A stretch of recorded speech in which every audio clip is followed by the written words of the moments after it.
This is Guardian Radio, your station for up-to-the-minute news, intelligent, interactive, and engaging conversation. 96.9 FM. The views and opinions of the hosts and guests are their own and do not necessarily reflect the position of the management and staff of Guardian Network.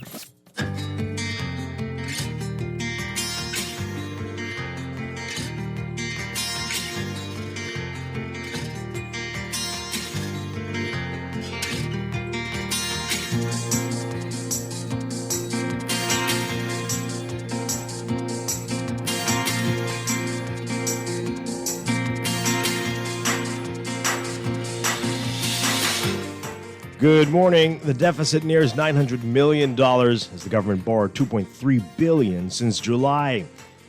House Speaker Moultrie says the executive is playing games with people's lives as the deputy speaker kicks the opposition leader out of the House in a chaotic day in Parliament. Plus, in our interview today, we are discussing the preparedness for the upcoming hurricane season with the Disaster Preparedness Committee. Are you ready? Less than a month to go. It's all straight ahead this morning. I'm Dwight Strachan, and this is Morning Blend. Wake up, it's a new day. Wake up, it's a new day. It's the start of a new way. You know that it's there. It's the start of the end of the old way. Wake up, it's a new day. Wake up, it's a new day.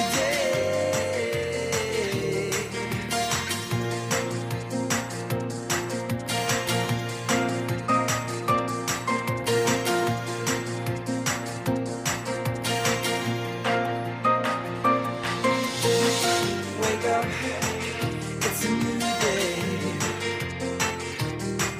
Good morning again, Bahamas. It is Thursday, May 6th, 2021. This is Morning Blend on Guardian Radio 96.9. Again, I'm Dwight Strachan. In a moment, Laverne Gardner will be joining us. Also this morning, we'll be talking to the Cancer Society as May is Cancer Awareness Month. We'll talk about what they have planned for the month. And later in Morning Blend Business, we are talking with the Access Accelerator, the Small Business Development Center, about the exciting programs they've talked about and announced over the past couple of weeks. A lot to talk to them about. That's coming up in Morning Blend Business. But first, it's time for the overnight, the latest breaking news from while we're sleeping, and the top national and international headlines this morning.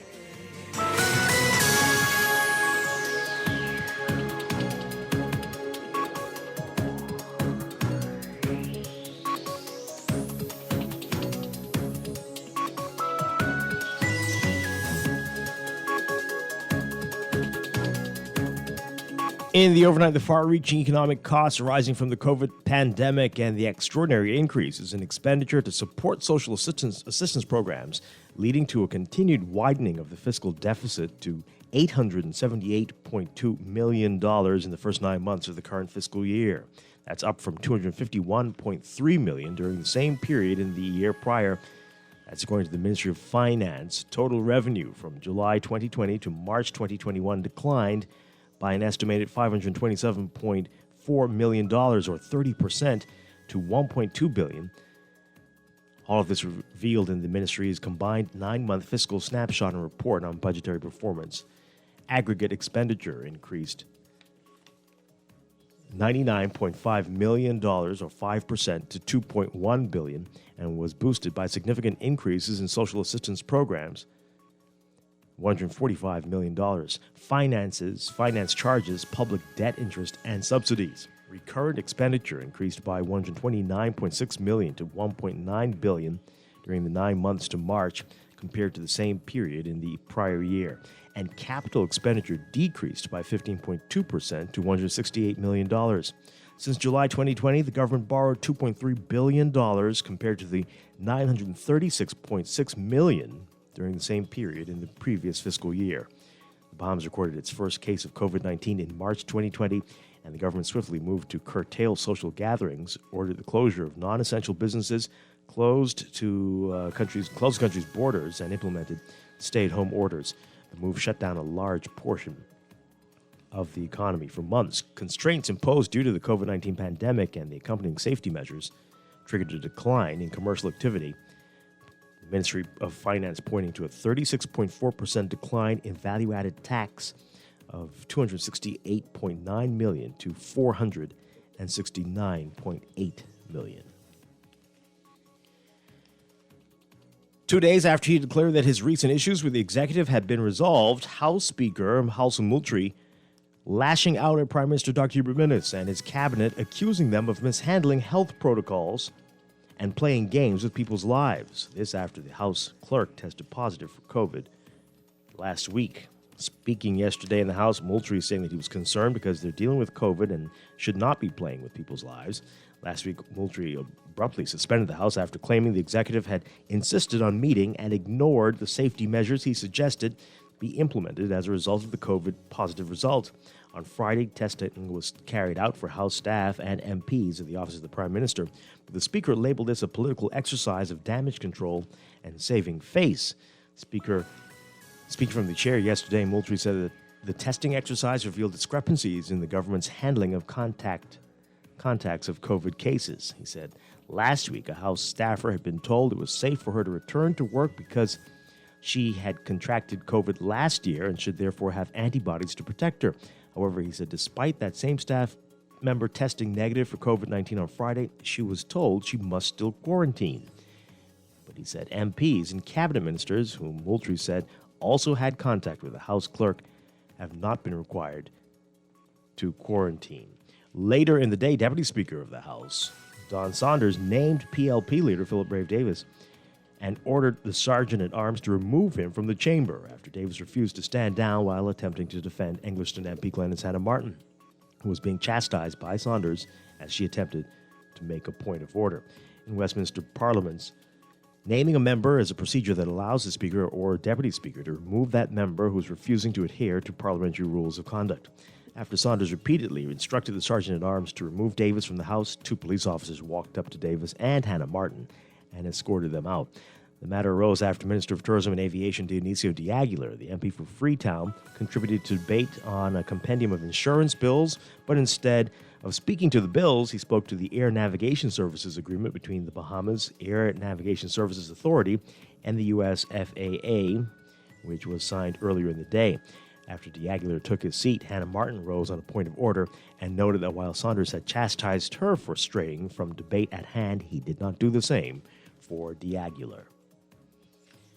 And a senior citizen will have to spend time in prison on firearms, ammunition, and drugs charges after the Court of Appeal deemed his $15,500 fine unduly lenient. In September 2020, Pericles Melis, a cousin of the lawyer and conservationist with the same name, was ordered to pay the fines by December in order to avoid spending 12 months in prison. The rules of public prosecutions challenged the fine on the grounds that it was too lenient. The director, of public prosecutions challenged this on the grounds that it was too lenient and that Melis' crimes deserved a prison sentence. Yesterday, the Tribunal of Justices of Appeals, Sir Michael Barnett, Stella Crane Scott, and Roy Jones agreed and directed Magistrate Ancella Evans to sentence the 68-year-old according to the law. Although it was open for the court to impose a new sentence on Melis, Sir Michael says that in the interest of justice, being better served by referring the matter back to the magistrate for sentencing by law. Overseas, infections in India hitting another grim record as demand for medical oxygen jumped 7-fold, and the government denied reports that it was slow in distributing life-saving supplies from abroad. The number of new confirmed cases breached 400,000 for the second time since the devastating surge began last month. The 412,262 cases pushing India's tally to more than 21 million. The health ministry also reporting 3,980 deaths in the last 24 hours, bringing the total to 230,168. Experts believe both figures are an undercount. 11 COVID-19 patients died as the pressure in the oxygen line dropped suddenly in a government medical college hospital in a southern India town. This was on Wednesday night. This was reportedly possibly because of a faulty valve. Hospital's authorities say they repaired the pipeline last week, but the consumption of oxygen doubled since then. Demand for hospital oxygen has increased 7 times since last month as India scrambles to set up large oxygen plants and transport cryogenic tankers, cylinders, and liquid oxygen. India created a sea bridge on Tuesday to ferry oxygen tankers from Bahrain and Kuwait in the Persian Gulf.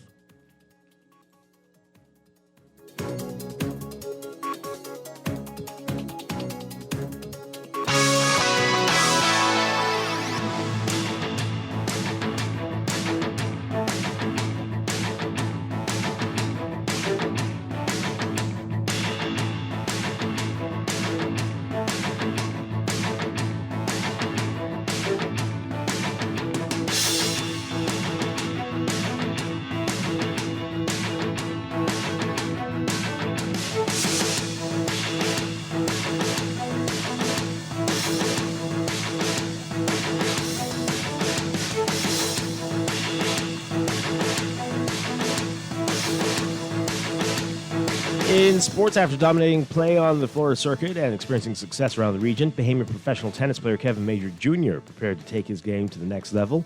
He's making the necessary steps to get there. In order to be among the world's best, he has to play against the world's best, and he'll get a sample of that over the next month. The Bahamas' national champion, now 26, heads to Germany this Sunday, taking advantage of a special invitation to train and play with a special club there. It's one of the oldest and most comprehensive sports clubs in all of Germany. You can read more about his journey in today's Guardian Sports section.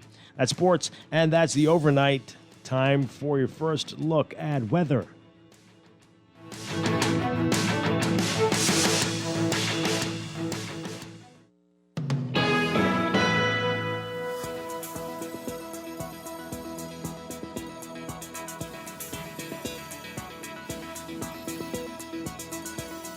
In your weather for today, a ridge across the northwest Bahamas will continue to persist before shifting eastwards ahead of an approaching cold front. That's expected to reach the northwest Bahamas by tomorrow. Boaters in the northwest Bahamas should remain alert for possible water spouts. For today, for the northwest Bahamas, we're looking at partly to mostly sunny and hot conditions with a few isolated showers. Turning variably cloudy with scattered showers and the chance of isolated thunderstorms mainly across the extreme northwest Bahamas tonight. Small craft should be alert for gusty winds and higher seas, in or near heavy showers or thunderstorms. Wind southerly at 10 knots or less, seas 3 feet or less. For the central and southeast Bahamas, mostly sunny, hot, and a bit breezy, with a slight chance of a stray shower, turning mostly fair and warm tonight. Small craft caution remains in effect for the southeast Bahamas. Winds east to southeast at 10 to 15 knots, falling light and variable at times. In the central islands, easterly at 15 to 20 knots over the southeastern Bahamas. Seas 2 to 4 feet in the central islands, but 4 to 7 feet in the southeast Bahamas. Another hot day in store. Highs getting up to around 91 Fahrenheit, 33 Celsius. Overnight lows tonight getting down to a warm 74 Fahrenheit, 23 Celsius. What will this cold front bring? We'll tell you in your extended outlook coming up after traffic in just a bit.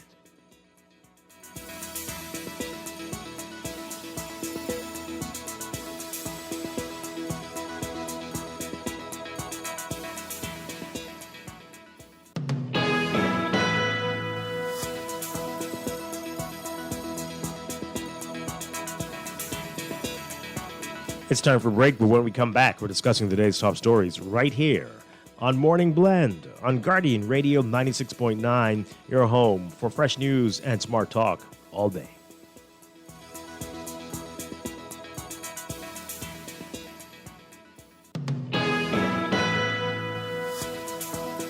Technology serves to make our lives better, so why not your business too? At Custom Computers, we've been maintaining our knowledge and relationships with top tech companies since 1987 and carry only the most trusted brands like Apple, Microsoft, HP, and more. No company has helped more businesses build reliable IT systems than Custom Computers. You name it, we've done it. Call 396-1101 to talk to any of our business experts. Find trust in your tech. Count on Custom Computers. Tired of banks forcing you to use technology to bank the way they want you to? Your convenience is important. So no matter what your banking needs, Commonwealth Bank's friendly staff are always available in branch for that personal one-on-one service. But when you choose technology, our online and mobile banking app offers you state-of-the-art functionality. The choice is yours. Commonwealth Bank. Bank the way you want. This is Guardian Radio 96.9 FM. Fresh news, smart talk, all day. Wake up, it's a new day. Wake up, it's a new day. It's the start of a new way. You know that it's there. It's the start of the end of the old way. Revolution. Wake up, it's a new day. Wake up, it's a new day.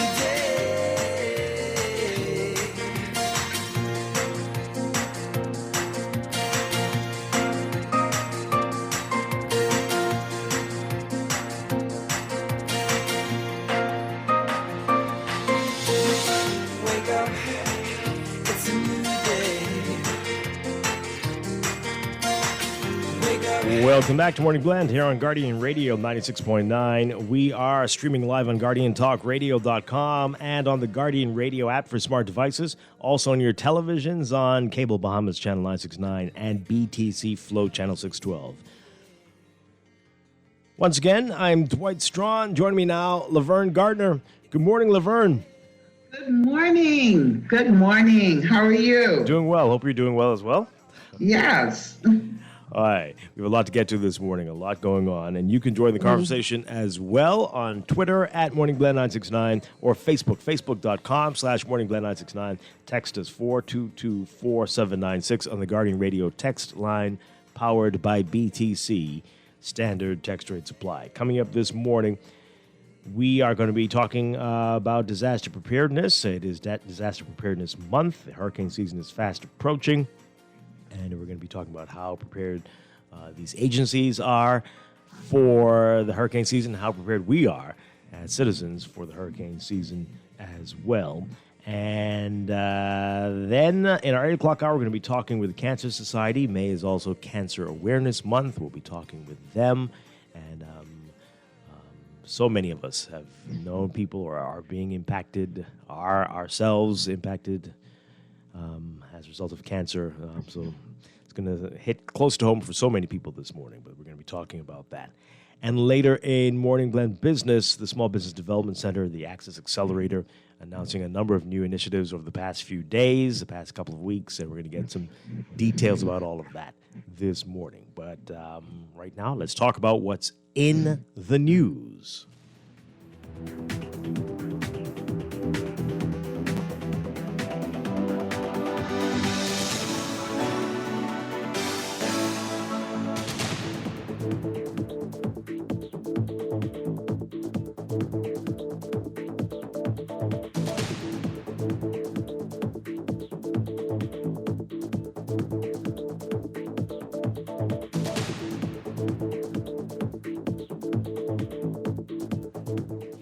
And in the news, we're going to get to all the drama in the House of Assembly yesterday in a bit. But the big headline in the National Guardian is what was revealed yesterday by the Ministry of Finance, a snapshot, their combined 9-month fiscal snapshot and report on budgetary performance as we head to budget season.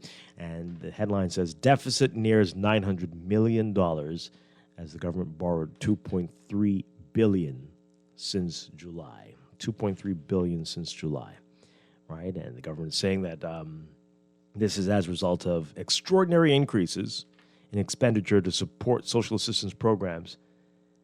It's all led to the widening of the fiscal deficit to $278.2 million in the first 9 months of the fiscal year, up from $251.3 million during the same period in the prior year. Total revenue from July 2020 to March 2021 declining by an estimated $527.4 million, or 30%, to $1.2 billion. And aggregate expenditure increasing as well. That's up 99.5 million, 5% to 2.1 billion, and boosted by significant increases in social assistance benefits, $145 million, finance charges, public debt, interest, and subsidies. Recurrent expenditure increasing by 129.6 million to 1.9 billion during the 9 months to March. Capital expenditure decreasing by 15.2% to 168 million. And even VAT down as well. VAT collections down, declining in of 268.9 million to 469.8 million. That's a 36.4% decline. But the ministry says that with the gradual improvement in economic conditions, VAT receipts strengthened to 183.4 million in the third quarter, from 151.7 million in the second quarter, and 134.7 million in the opening quarter of fiscal year 2020-2021. So the improvement in VAT collections was also aided by the expiration of certain clauses of the Special Economic Zone concessions designed to aid in the rebuilding of areas of Grand Bahama and Abaco by Hurricane Dorian in September 2019. Yeah. Everything rebuilt over there, Laverne, in Grand Bahama? No comment. Oh, okay. Oh, boy. Stamp taxes on financial and real estate transactions declined by 4.3 million to 41.7 million as well. So there's a lot to unpack here, and we're going to be doing that, especially tomorrow. We'll get into it a bit more. So stay tuned for that tomorrow. But everybody should pick up today's Nassau Guardian, read it, and see if you can get a copy of that snapshot and look at it so we can all be on the same page and we have an in-depth discussion on this over the next few days. Yeah. So that's the important stuff. But over there, the governor waving the big red cloth at the bull, the House of Assembly and their shenanigans. Lots of drama over there. Although some of the issues being raised are important, definitely, but the business of the House is taking a back seat. Right. And so House of Moultrie, after declaring that things were resolved, the issues that he rose, last week in dramatic fashion, Monday he said everything was fine. And then here we are now, and nope, not at all. For more on this, take a listen to this report from our Jasmine Brown. This is an Ephesians 6 and 12 moment in this parliament. This is a matter of light and darkness. Members of Parliament and HOA employees were tested last week after the Chief Clerk tested positive for COVID-19. Moultrie says he doesn't like how things have played out since then. To discover that certain persons were called and were notified that they were negative with no conditions attached, while other persons were called and informed that they were negative, but that they should not attend work or this parliament until the contract tracing process was complete. And there again, no one contacted the speaker or the clerk. Moultrie went on to explain that the HOA staff member was called out of quarantine and told that she was protected because of the antibodies that developed in her system as a result of her previously contracting COVID last September. Moultrie says the same individual was asked to stay out of Parliament on Wednesday, even though she tested negative for COVID-19 last week. The level of disrespect and dishonesty is something that I am severely challenged with, because we're dealing with COVID-19. Now, the result of telling that individual that she cannot attend this parliament is that the two persons who are considered loyal to the speaker are denied the right to be in this parliament. The Speaker says it's unfair that members of Parliament are allowed to return to the HOA after testing negative, while the same rules did not apply to his loyal staffers. Those were not the only issues bothering the Speaker. As a matter of fact, it's time for the staff of this Parliament to be paid their overtime for 4 years now. 4 years. It's time for this Parliament to pass a resolution so that we can meet in hybrid form, face-to-face or virtually. It's time. It's time for the independence of this Parliament. As Moutry lashed out, he also spoke directly to the Prime Minister, calling on him to address the matter on the floor of the House, including what he called a hatched plan to test members for COVID-19 without involving him in the plan. Menes had other plans as he attempted to move on with the business of the House. Mr. Speaker, today we're debating two bills, and I want to debate them as a compendium, and that is the bill for an act to amend the insurance. Honorable Member for Kalani, I'm not at that stage yet. I am still at Speaker's communication. I've always been told that communications are not to be contentious, and therefore I would respond to that at the appropriate time. I don't see the contention in this communication.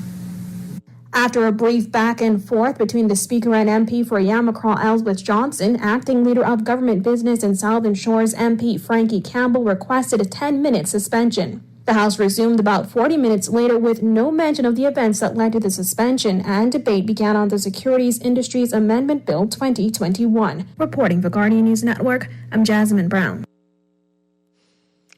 Oh boy. Okay. We can talk about that. Let's get into what happened later, and then we'll talk about everything together. So later in the day, they tried to move on as if nothing happened. But later, when the Deputy Speaker was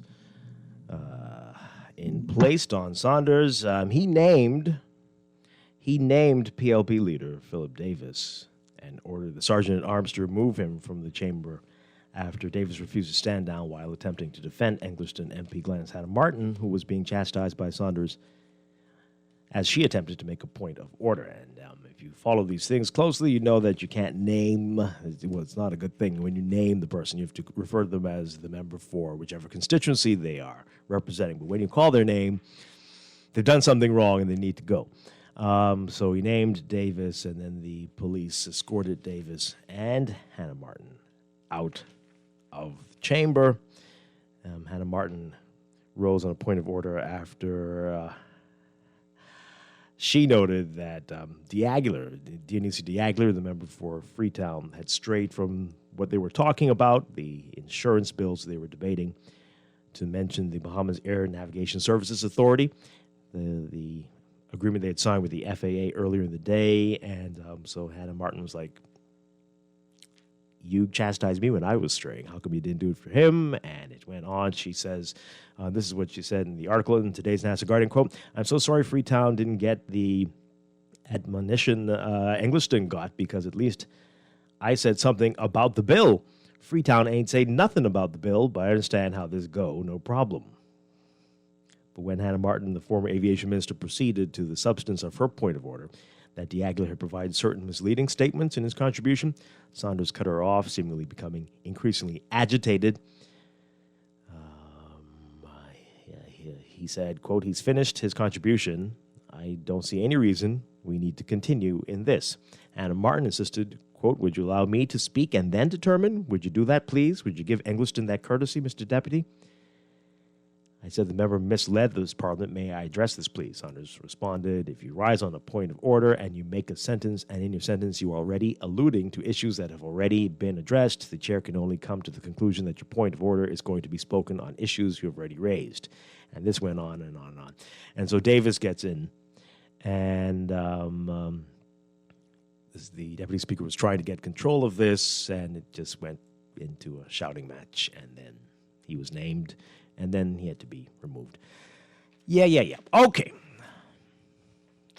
So that's what they do in the House. This has been a lot. So, what do we talk about? What? Yeah, I mean, it's the same old thing over and over. I don't even know. Can you hear me, Dwight? I can hear you. Yeah. Okay, great. Now, where do we approach this from? I don't know. Let's get back to what the speaker was saying. So, some interesting points that he raised, right? What's with the double speak when it comes to COVID, a very serious issue? Why are we playing around with this? Why are you telling people certain things one day, but something else a different day? And these aren't things that you normally tell people. Have they ever told anybody you'll be fine because you had it? Because you've had it, and you've had these antibodies, and even the medical professionals, in encouraging people to get vaccinated, said that even if you do have antibodies, they don't know how long that is going to protect you. So we've had all of that. But here we are. Seemingly the speaker is talking about, again, one set of rules for one set of people, but they don't seem to generally apply. Mm-hmm. And we have been having this issue for how long now? But I just want to say generally, is it possible for us to bring some honor back to the Honorable House? Is that possible?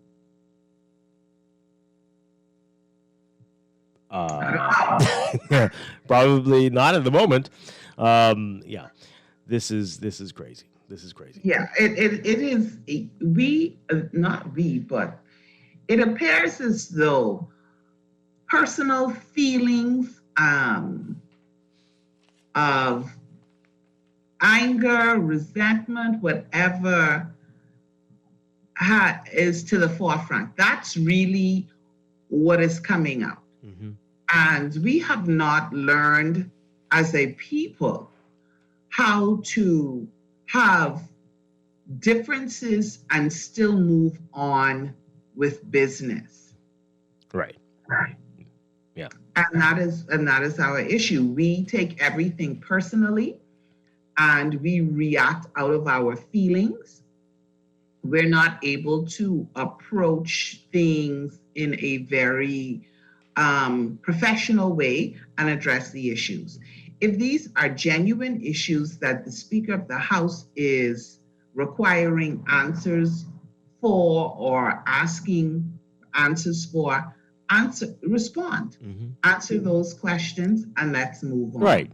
But it always gets into this. There's a back and forth, there's a shouting, there's a yelling. Oh, you did this for this one, you're not answering me. I have the power, you have the power. I don't know. Right, or completely ignoring the issue, right, or just pretend as if you didn't hear what was said. That was an interesting exchange with the Prime Minister and the Speaker. It sounds like somebody tried to reason with their mother, or but Mommy, you said no. Anyway, oh boy! All right, so let's get your views on this. Again, as text messages are coming in, they're saying already this is clearly a distraction. This will, even if it wasn't intended to be, it is serving as a distraction from so many other things going on in the country, the state of the economy, issues that need to be dealt with immediately, business that we need to get on with. But, boy. It is all a distraction, Dwight. I agree. Yep. It has become a distraction. We have to find a better way to conduct ourselves when we get into the House of Assembly. Yeah. And that is the responsibility of every member in that House. That is not particular to any party. It is particular to every party that is in there. We have to find a better way to conduct ourselves at that level to actually debate and discuss things that are important to the people in this country, to their welfare, without resorting to these silly games and pointing fingers and calling names and picking on each other. And listen, we should be above this by now. You think? All right, let's get your views on it, folks. Give us a call, 323-6232, 325-4316, 325-4259. Tweet us, Facebook us, text us, 422-4796. All right, let's go to the phone lines. Good morning, caller. You're on the air. Good morning, Mr. Strachan. How are you doing? Good morning. Mr. Gardner, how are you doing? Morning. Mr. Strachan, let me ask you a question. Man to man, you have a problem with me calling your show? I don't. I have a problem with some of the things you say on the show, though. No, Mr. Strachan. I mean, because I noticed, right? I mean, that's your show. I noticed you was cutting me 30 seconds. You was like, jokers call your show. Yeah, they don't say the things you say, though. No. You're always bringing up people's names, and you're always saying some very serious things about them. You're going to get us sued, and I don't have any money for a lawsuit, Dave. All right, then, let's be So please stop calling people's names and then saying the things that you say. Strachan. You are slandering people when you call here, and that's why I have a problem. So if you could talk without calling people's names, we'll be fine. All right, I'll do it then. No, Well, let's see. First of all, I mean, no disrespect to you. The problem is going to be have talk show hosts who very, very biased, and in a subtle way, they just talk what they want to talk and try frame things to get the narrative. No, for instance, right? Yeah, that's the biggest problem in the country. Pardon me? Yeah, because y'all, Mr. Strachan, first of all, y'all control the areas, y'all is for the state, and plenty of y'all are cowards. Because you know what I do? Y'all is here true and mix it up. Like, for instance, Ms. Gardner, nothing against you. Don't try to frame nothing. The problem yesterday, the reason why Mr. Fred Davis was thrown out, he needs to the Aguilar lied and tried to take credit for the airspace, and Clarence Anna Martin tried to defend it, and she was shut down. So don't come to this radio, Ms. Gardner, you too, without respect you. Stop trying to frame things, talk the truth. It starts with y'all. Stop coming to this radio trying to print a narrative. Is that what we did this morning, Dave? No. Hold on, Mr. Strachan. I ain't questioning nobody. They were debating, Mr. and Strachan. this is what happened. The issue, who got into that? Mr. Strachan, let me say one, please, if you don't mind. I ain't questioning no. Can I talk? That's not about cursing. It's about speaking untruths, right? Nobody said what you said. Mr. Strachan, Ms. Gardner came this morning, and Mr. Strachan, I understand you very well, No, what I'm trying to say, don't mind me can't talk and articulate things. No, I ain't done my long shot, All, Mr. Strachan, hello? We are listening to you. Most of the guys in talk show are FM operative, like it or not. Really? Pardon me? That's what you say, but you have no evidence to support that. That's absolute nonsense. One more thing, if you don't mind. Can I speak again before I go? Because people listening to this will say that Dwight, that many of them are PLP supporters. So it depends on where you stand. But that none of those things are true. The difference is you have to go. You are not you in general. Our talk shows at all time hold the composure. A guest have the right to express their views. Not really. No. That's not how it works. It's not how it works. And your last thing, closing, right? Hello, can I say one thing? Yeah. Pardon me? Yes, you can. The problem in this country is lying from all angles. The News of the Aguilar lie and try to take credit for the airspace, what they had nothing to do with. Nothing to do with. And one more thing. Can I say another thing? Okay. Pardon me? Yes, go on. Yeah, what I'm trying to say is this country right now, the problem we have is very dishonest talk show hosts who lie a lot and play cheering games just to suck up to the African government. Be a man or woman and stop coming here trying to play intellectual and talk across the board. Hey, Ms. Gardner, I discipline you. And Mr. Strachan. That's not what what you're really saying is. Mr. Strachan. But Dave, you do understand that you don't hear what other people hear, right? No, that you are so far into your camp that you can't understand. You can't discern when somebody is being unbiased and speaking. Last thing, right? All right, then. Let me say an example. What happened this morning? Can I speak No, we already went over that. So let's. Last thing. Oh, you ain't yet. Well, it's something else, right? It's going to be something because we can't go over the same thing. You said the police threw out Brave Davis. They didn't throw him out. They didn't want to throw him out. He walked out. Okay. He was escorted out by the police. He was escorted out by the. Dave, come on, man. He was escorted out by the police. Really?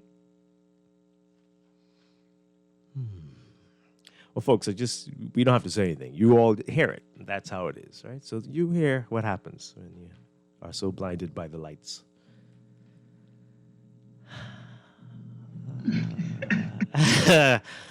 Oh, my God. Okay. Good morning, caller. You're on the air. Morning, Dwight. Good morning to Laverne. Hi. Okay. I want to say I agree with Laverne in terms of personal vendettas against each other displaying in the house. And we are the people are suffering for it because the House of Assembly is somewhere where bills are passed, debates are made, and we make a decision. Now, I hear Moutri, yes, he had some good points. But this squabbling is deeper than the F&M. With these agendas. So they got to get it together. And I didn't see the necessity for Mr. Davis to be named. Yeah, no, that was I tried to figure out You know? He didn't do Where is anything. KB? He didn't do anything at all. That was, Yeah, that where's was very KB? silly. KB thought he was writing a song for the Progressive Liberal Party cabinet ministers. See, I think the heat is on, and people are easily losing their tempers. And When KB talk about jokey leaders, the House of Assembly has now turned to Mickey Mouse. Well, it's been there before. But yeah. You know, it's a Mickey Mouse house. You can't, twice now, the house has been shut down, suspended, no bills laid, just because this internal issue. Yeah. It's terrible. Yeah, okay. It's embarrassing. Yeah, thank you very much. Appreciate it. Yeah, that was a bit extreme. You know, because this is what happens. This is all a part of it. We use our power to attack. That's what we do. We use our power to attack, and it doesn't matter who it's coming from, but that is what we do. And we have to do better. I'll say it again. It doesn't matter if a caller is offended by that or thinks that I'm being biased. We have to do better.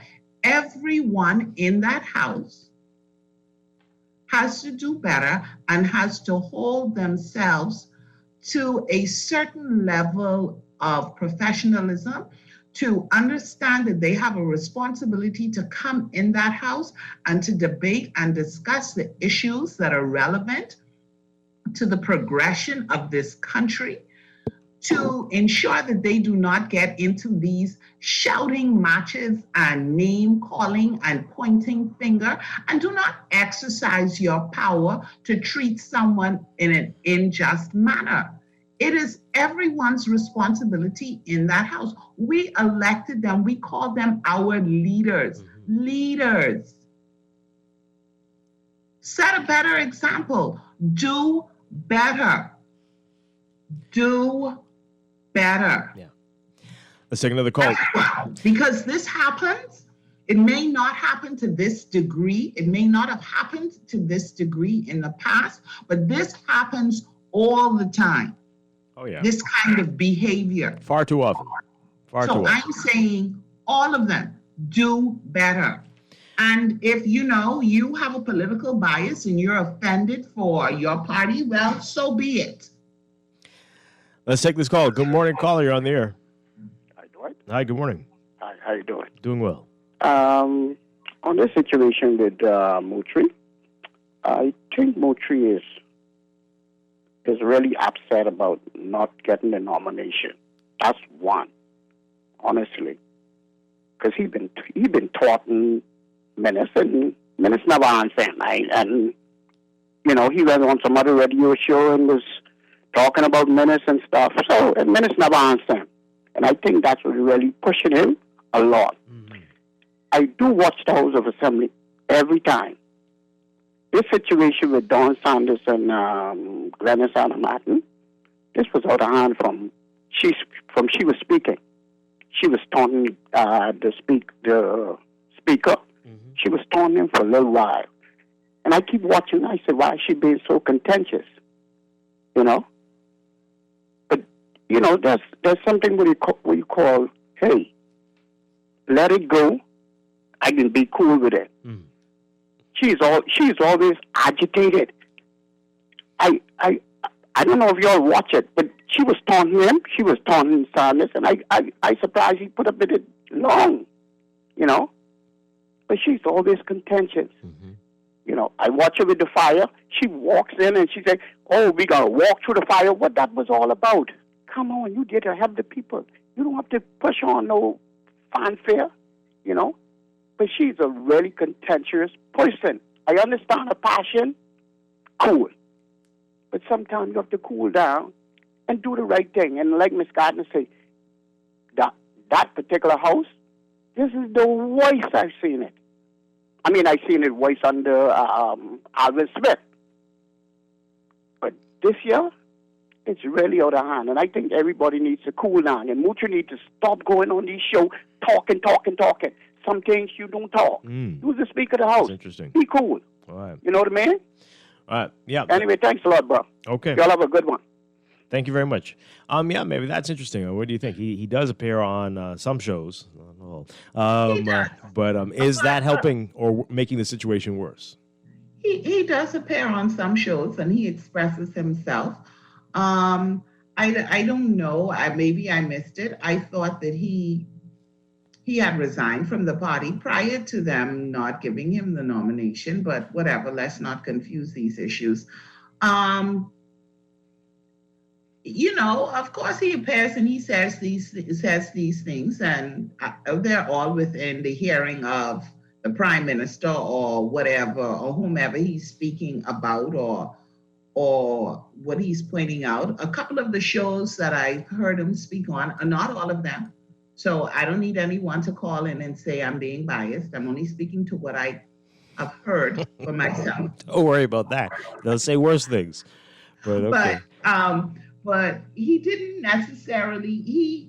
Once that I heard him speak on, he was speaking in terms of things that he didn't believe to be right. Mm-hmm. And was a conflict of interest or was interference of him being able to carry out his duties as speaker. Again, I go back to what I'm saying. So whoever's hearing this, are you then taking these personal feelings that you are feeling when he's speaking into the House?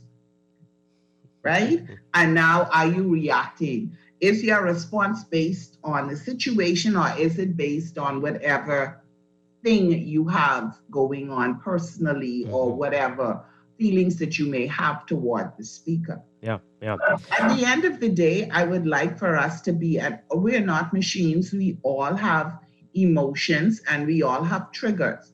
I'm just saying that I expect better. Yep. And we should all expect better. Let's take this call, and then we're going to get to your text messages. Okay. Well, let's do the messages first. All the speaker is doing is forcing an early election date. Everyone needs to respect each other. I haven't seen it like this in a very long time. It's the first time I see humbleness in the House. Humbleness? I don't know if I've seen that yet. Okay, but they're saying the speaker is a very smart man. It's about time someone stand up and put the competent authority in his place. This one says, the House of Assembly cannot continue to go on in this fashion. We are the laughingstock of the region. I'm not too sure about that part there, but okay, maybe not because of this. But the Prime Minister and the Speaker have to find a better way of dealing with these matters. Then there are lots of complaints here about Dave. Yes. It's, why do we put up with this? Why don't we ban? Okay. Yep. Freedom of speech, Dwight. This one says, if you continue, watch you all get slapped with a defamatory lawsuit. Okay. This one says, can we bring some honor back to the House? I'll wait. Don't hold your breath. This one, someone says, welcome to the Real Housewives of the Bahamian Parliament. Huh? What? The Speaker has long crossed the threshold of doing the people's business to doing his personal business. His political grandstanding is despicable. Also, who decides and who's able to return to work after being exposed to COVID? Is it the government or the health professionals? The Speaker seems to be out of touch in regards to who makes such decisions. Well, that's what he's been saying, that there needs to be more autonomy, more independence, so that they can function independently. They don't need to be treated like a puppet by the government. That's what he's been complaining about for a very, very long time. So you're coming around to what he's been saying, right? Let's take this call. Got to take a break soon. Good morning, caller. You're on the air. Good morning, Dwight. Hi, good morning. And good morning to your guest from the north. You know, Dwight, you know what the problem is in this country? The problem is in this country, we have a lot of wannabe politicians and whoever it is. Leave party, come join parties. I don't know what these people be looking for. You see, and I always tell the boss, I say, Chief, don't mind anybody laughing in their face. They're not your friends. See, I always tell him, or try to give them some advice, then stick with your own. That's the able to end the party. That's the able to use it. Bring them up. At least they will toe the party line. When you come from the PIP or the DNA, I got a problem with this. I cannot trust him. He's right. And that's why I keep telling you all, nothing to change in this country until 2027. See, and then they wonder why the young people can't go bad. They need to lead by example.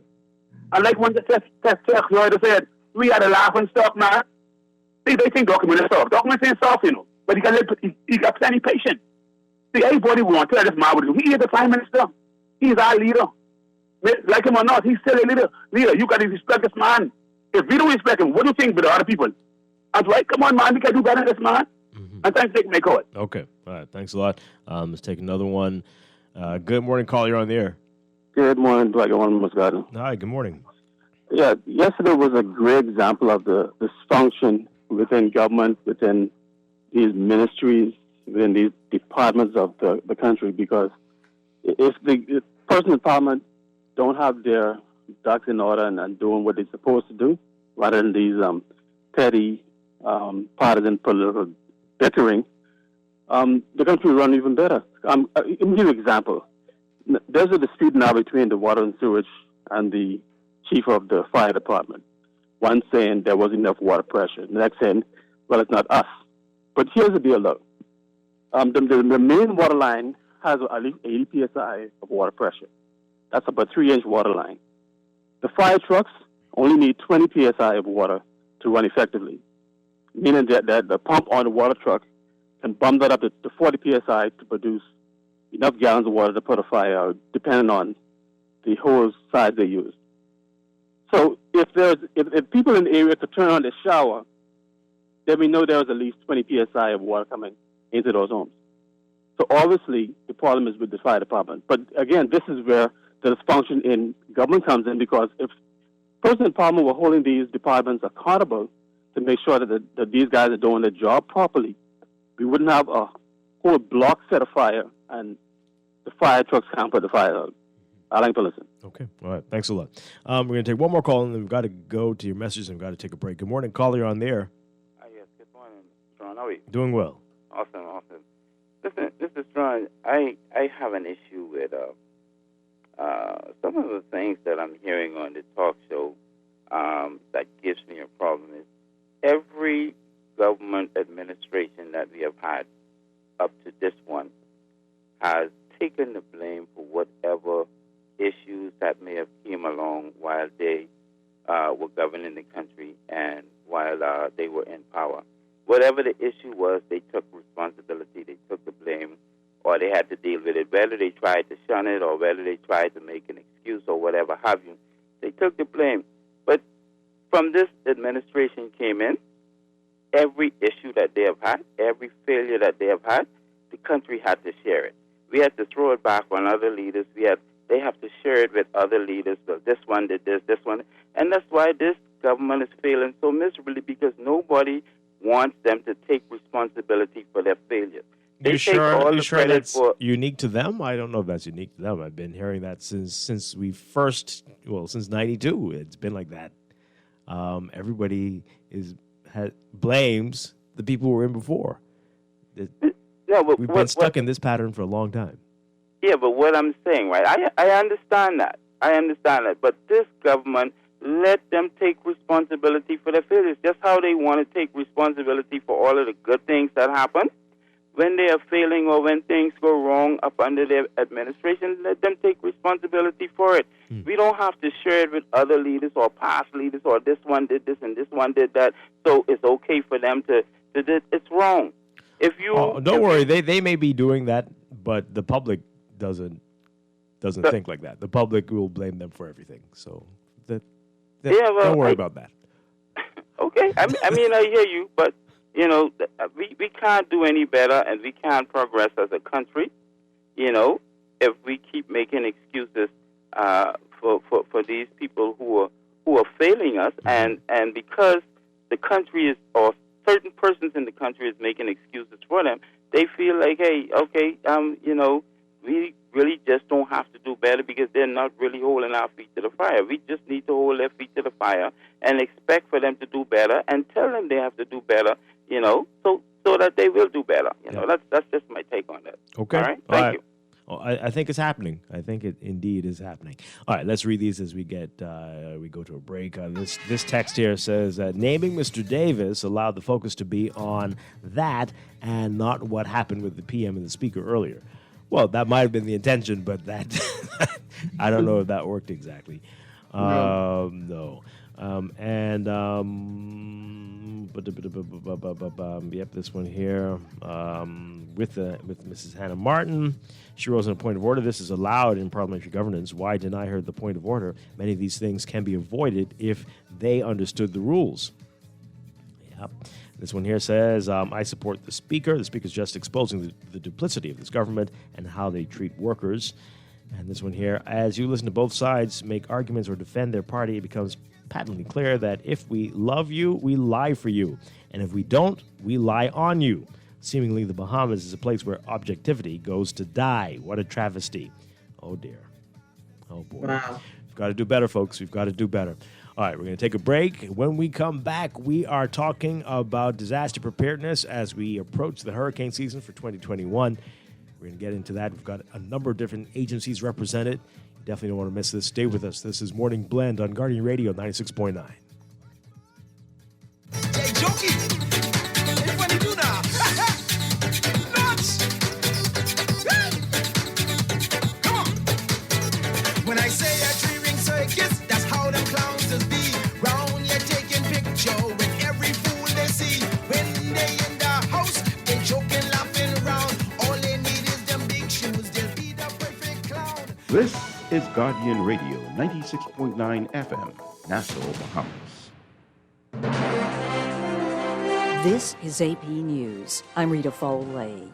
There's good news about the coronavirus. The CDC asked experts to predict what they think will happen in the next few weeks and months. The AP's Sagar Magani has this. 6 research groups were tasked with predicting the pandemic's course between now and September under different scenarios, including the vaccination pace and how Americans behave. The results show mainly good news, that even with disappointing vaccination rates, cases, hospitalizations, and deaths would drop dramatically by July's end. We are not out of the woods yet, but we could be very close. Though CDC Chief Rochelle Walensky warns virus variants are a wild card that could set back progress, and she notes the researchers say hospitalizations and deaths could again jump if unvaccinated people do not follow basic precautions. Sagar Magani, Washington. The Biden administration is now supporting easing patent and other protections on COVID-19 vaccines, with the hope that that could speed vaccines to the world's poorest people. But the pharmaceutical industry is warning this could create other problems, like fake vaccines.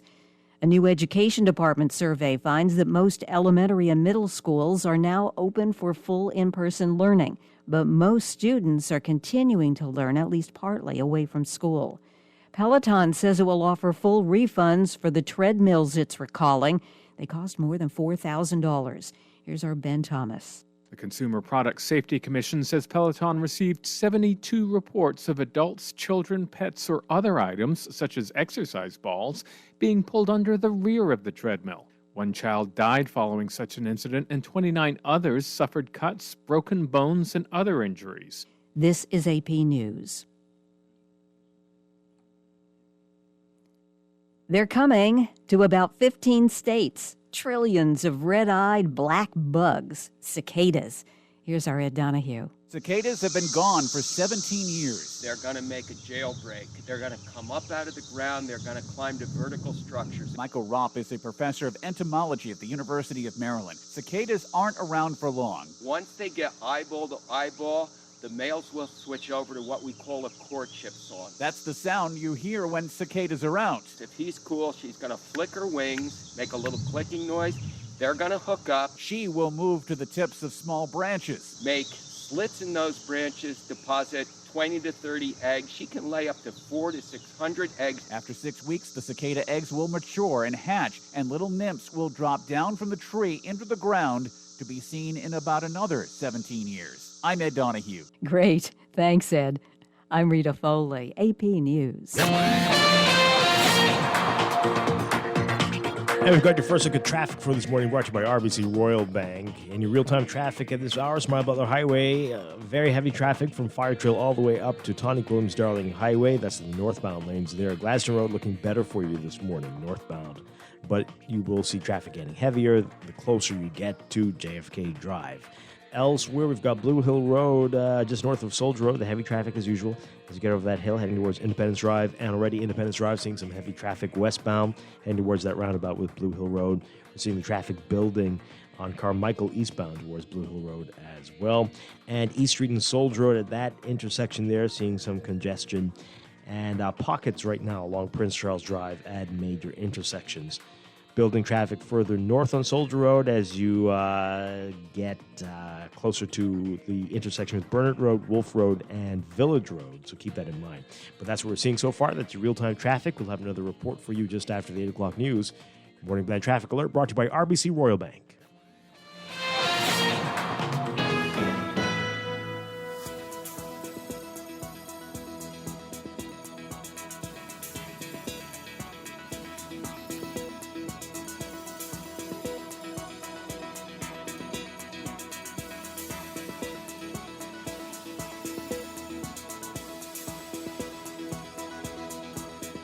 And time for another check of your weather for today. We've got a ridge across the northwest Bahamas that's going to continue to persist before shifting eastwards ahead of an approaching cold front that is expected to reach the northwest Bahamas by tomorrow.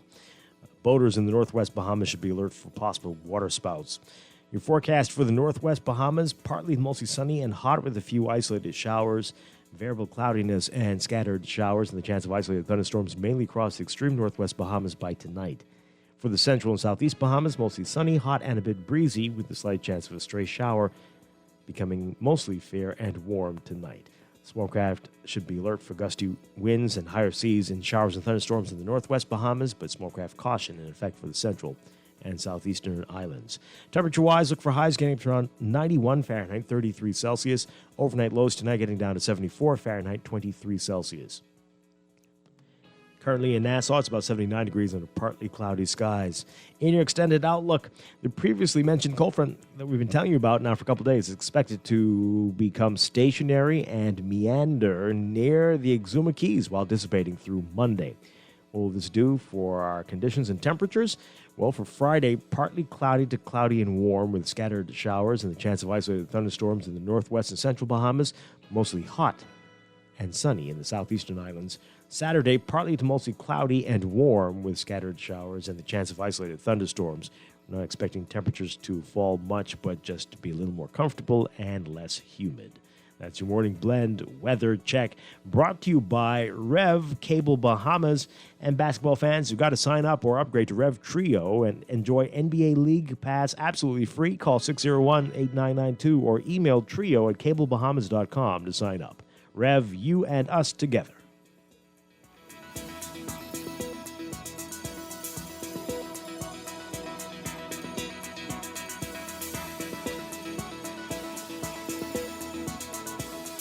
Stay a step ahead of technology with certainty and support from Custom Computers. Our know-how team is here to help you zero in on your next big tech purchase, finding solutions that take your productivity to the next level using only the best and most reliable brands. With 4 stores all across Nassau on East Bay, West Bay, Old Fort Bay, and Palmdale, there's no stopping you from stepping up your tech. Reach out to us at 396-1100. Find trust in your tech. Count on Custom Computers. Digital banking, online, RBC. RBC banking, online, pay your bills anytime. RBC Digital Banking is so easy. Granny and Granddad can do it. Sign up for online banking or download the RBC Caribbean app. With RBC, it's safe and easy. Send your money hassle-free. RBC. Visit rbc.com/Caribbean/bank at home. RBC Royal Bank. Banking reimagined. Gran, it was good to see you, but we've got to get home. Yep, we've got to let the dog out. Speaking of dogs, you won't believe who I saw the other day. Who? Honey. Remember Anton, Jeanette's oldest boy? The one with the dogs. With local claims managers, we pay your motor claims fast. We're like a goodbye at your granny's that doesn't take 30 minutes. We really got to get going. So soon? CG Atlantic Agents. Insurance, health, pensions, life.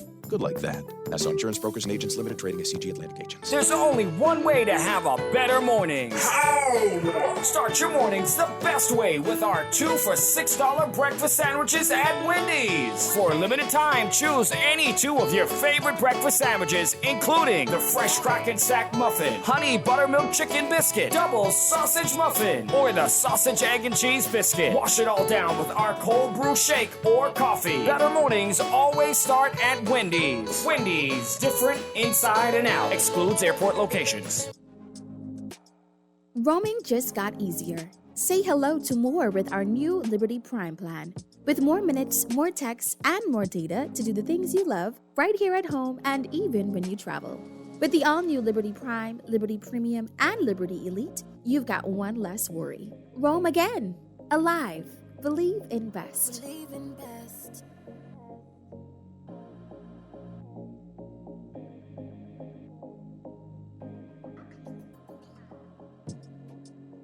Go cashless with CIBC First Caribbean. Did you use the ABM to check your account balance or make a deposit? Don't forget to take your card and your transaction record once your transaction is complete. After reviewing your transaction record, ensure you discard it safely. Visit CIBCFCIB.com for more information. Go cashless with CIBC First Caribbean.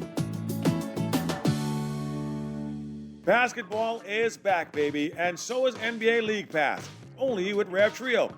Sign up for Rev Trio today and enjoy NBA League Pass absolutely free, along with incredible prizes, including a brand new 50-inch smart TV, NBA gear, and more. With tons of prizes and gear, signing up for Trio is the best on- and off-court move this year. Just call 601-8992 or visit www.rev.bs/promotions/trio. Sign up for Rev Trio today and enjoy NBA League Pass absolutely free. Customers and residents of Tropical Gardens are advised that the corporation will commence improvement works for about 8 days, beginning Friday, April 30th, 2021, from 9 a.m. to 2 p.m. daily. Customers should note that they may experience some interruption in water supply, and there may be interruptions in traffic flow or detours around the work area. The corporation apologizes for any inconvenience caused and appreciates your patience as they work to improve their level of service. This is Guardian Radio 96.9 FM. Fresh news, smart talk, all day.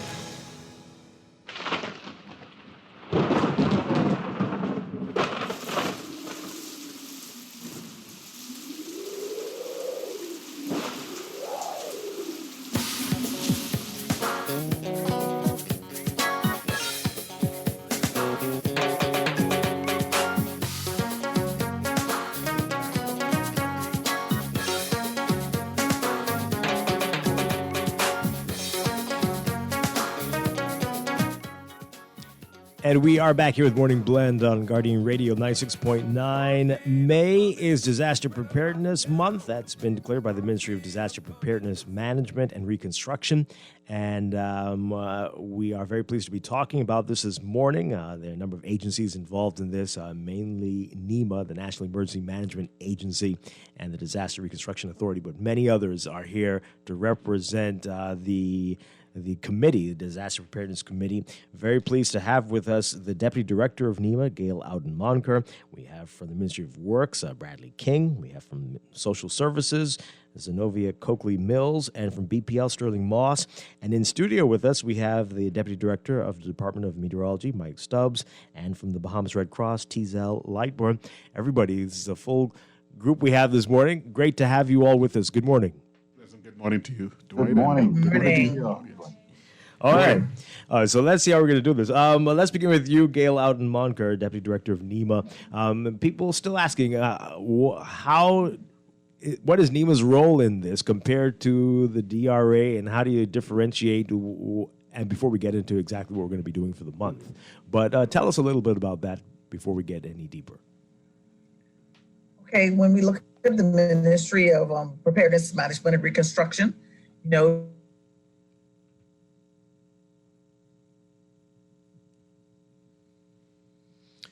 do we lose? Oh, okay.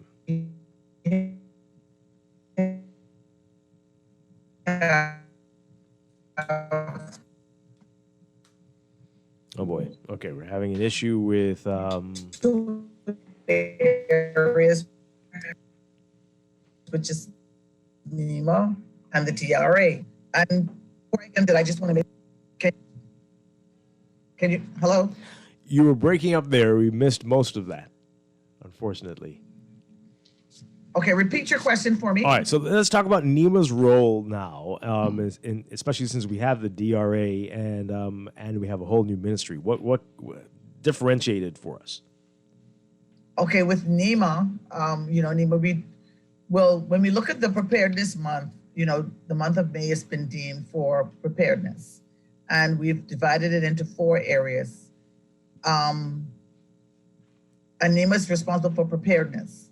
So with that, we deal basically with more of the mitigation, training and preparedness, recovery, response, or the first response in the first phase of recovery. And when we look at that in terms of all the things that we have done within the first, well, not in the first week, but in preparing for disaster month, we've been doing all year.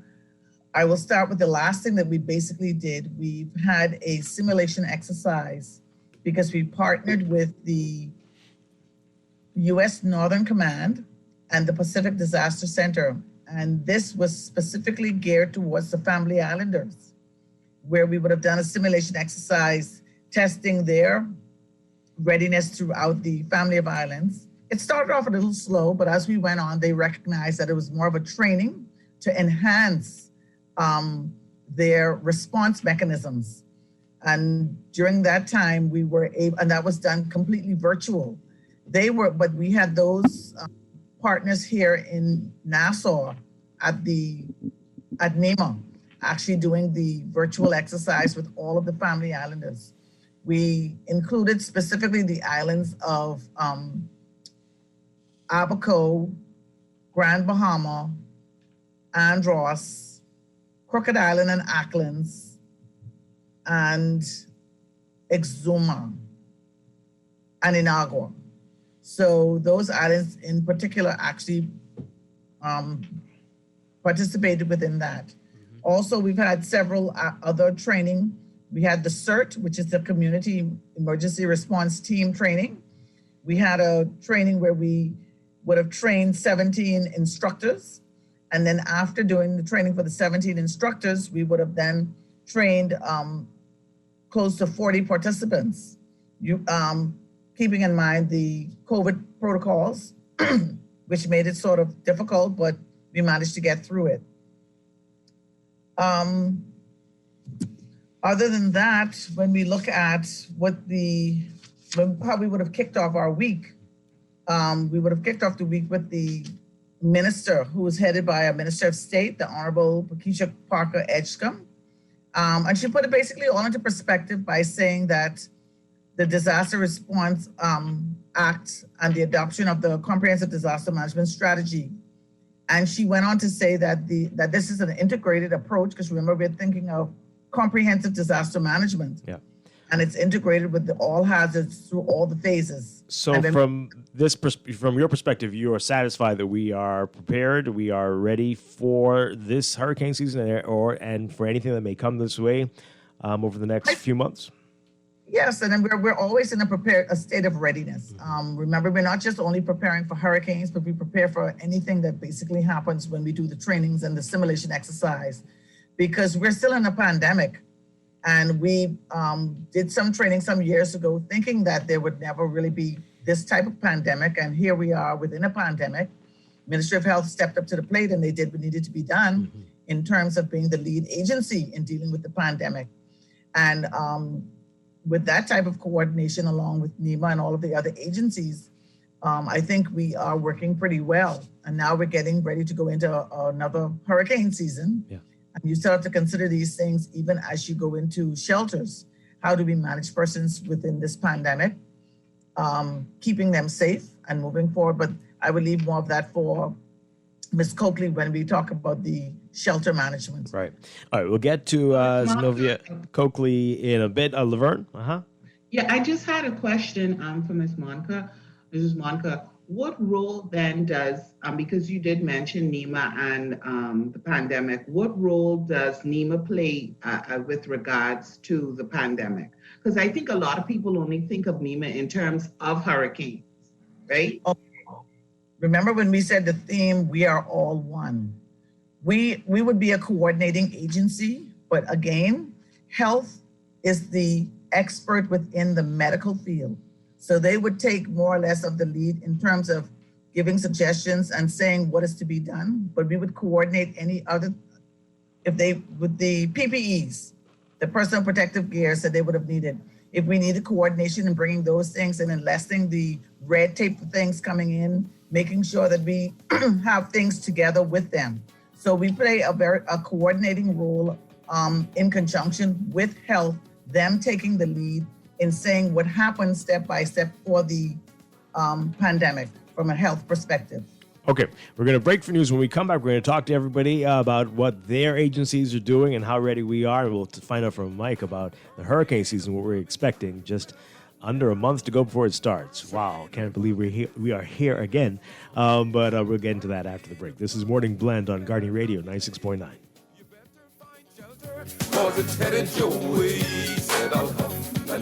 This is Guardian Radio 96.9 FM, Nassau, Bahamas. Government borrowing climbs as revenue collection falls. It's Thursday, May 6, 2021, and you're listening to the Guardian News Network Morning Report. Hello, everyone. I'm Charlene Ferguson. Thanks so much for tuning in. Topping the news, government's latest fiscal snapshot is proving another dismal read of this country's struggling economy as the fiscal deficit grew to over $872 million in the first 9 months of this fiscal year. That's a significant jump from the $251 million recorded during the same period the year before. The lingering impact of COVID-19 on travel and business means that total revenue is still struggling. It declined by 30% to $1.2 billion between last July and March of 2021, down $527.4 million from the year before. To meet its expenses, government has borrowed $2.3 billion since July of 2020, compared to the $936 million borrowed during the same period the year before. So how was that money spent? Well, government's determination to keep social assistance benefits going during this pandemic contributed to an increase in aggregate expenditure, which went up by 5% or $99.5 million to $2.1 billion. The Ministry of Finance estimated that $194.9 million was spent on various programs and initiatives to assist families and businesses affected by the pandemic. Recurrent expenditure increased by $129.9 million to $1.9 billion over the last 9 months, but capital expenditure declined by 15.2% to $168 million. Meantime, government collected less gaming taxes than expected. That contracted by $14.4 million to just $16.4 million during the period of the snapshot. The Ministry of Finance, in its assessment, noted that the plan to tax patrons' winnings beginning January 1st did not result in any incremental revenue due to a legal challenge to that tax. The ministry says a slow rebound in travel and tourism during the pandemic caused collection of departure tax to drop by a whopping $103.6 million to just $5.9 million. State Minister for Finance Kwesi Thompson again choosing to look on the bright side. The ministry's statement on the economy's performance quoted his belief that the third quarter fiscal results showed that the Bahamas is slowly progressing along a path to recovery. And while admitting that the economy has yet to achieve pre-pandemic levels, he said the third quarter results clearly indicate the situation is improving, with the government containing some discretionary expenses to enable social support to continue and preventing any worst-case economic scenarios from materializing. Well, PLP leader Philip Davis and his party's Engliston MP Glenys Hannah-Martin were escorted from the floor of the House of Assembly last night by the Sergeant-at-Arms after a tense exchange with Deputy Speaker Don Saunders. Davis had stepped in to defend Hannah-Martin, who was again being denied a chance to respond on a point of order to what she interpreted as unfair treatment on the part of the chair. Saunders had earlier chastised her for straying from the legislation up for debate when she made her contribution, but he had allowed Tourism Minister Dionisio de Aguilar to do the same without interruption, and Hannah-Martin claimed de Aguilar had also made some misleading statements in the process. But Saunders refused to let her expound on her concern.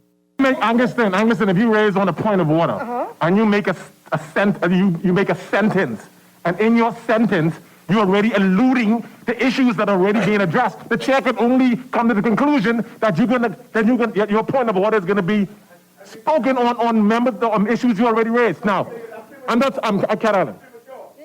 Carolyn, what is your point of order, Angliston? What is your point of order? Thank you, Mr. Deputy. Angliston is very grateful.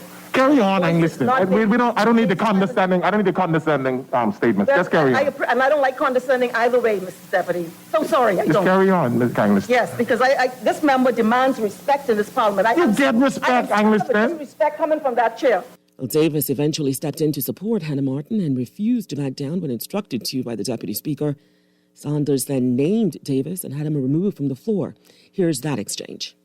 The minute you could make statements and comments and raise issues about every and anything, but when somebody else on their feet, I'm Carolyn, the chair speaking. The chair is speaking, Carolyn. No, you get away with that. The chair is speaking, Carolyn. Carolyn, please sit down. The chair is speaking. No, I'm not sitting you, Carolyn. The chair is speaking. Sergeant at Arms. The chair is speaking, Carolyn. Mr. Sergeant at Arms. Sergeant at Arms, can you dismiss Carolyn out of this house, please? Philip Brave Davis, the member for Carolyn, Rumkins, and Salvador, is now to be escorted out of this house, Mr. Sergeant at Arms. Sergeant at Arms, please carry out your duty, please. Please carry out your duty. The member for Carolyn is excused for the rest of the evening. And if Angliston wants to leave, she can leave too. Carolyn, you have to respect the chair, man. I mean,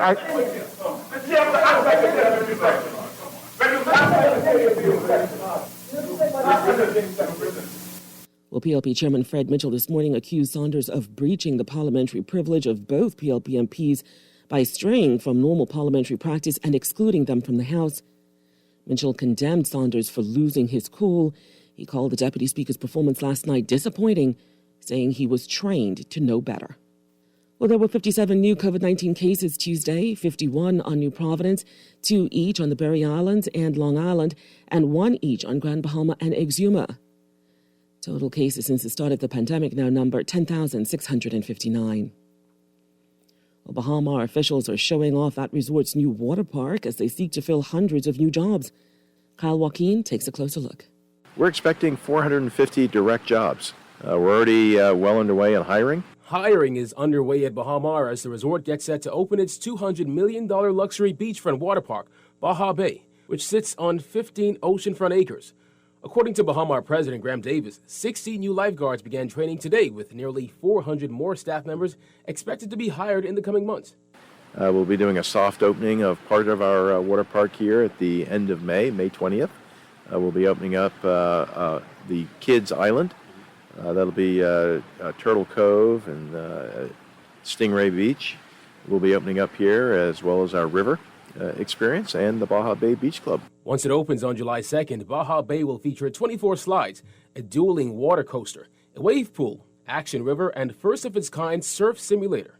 This is just another experience to be adding on to our other fantastic experiences for both children of all ages as well as our adults. Since the resort reopened in December, leisure bookings are picking up and appear to be strong, according to Davis, who says the booking pace exceeds that of 2019. The group market, we're seeing that's still delayed.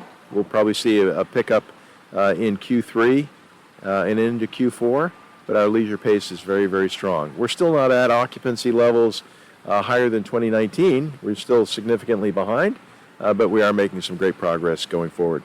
But Davis says there is one issue: COVID-19 testing required to return to the U.S. He's calling on the Bahamas government to lobby for an exemption for those who are fully vaccinated. And we look forward to the Bahamian government lobbying the U.S. government to stop the testing to go back if you've been vaccinated. So we're looking forward to having that get implemented soon as well. That if you've been vaccinated, uploading that vaccination form into the health visa, and then being able to get exemption to go back to the States would be fantastic. As of May 1st, anyone entering the Bahamas does not have to take a RT-PCR test once they are fully vaccinated.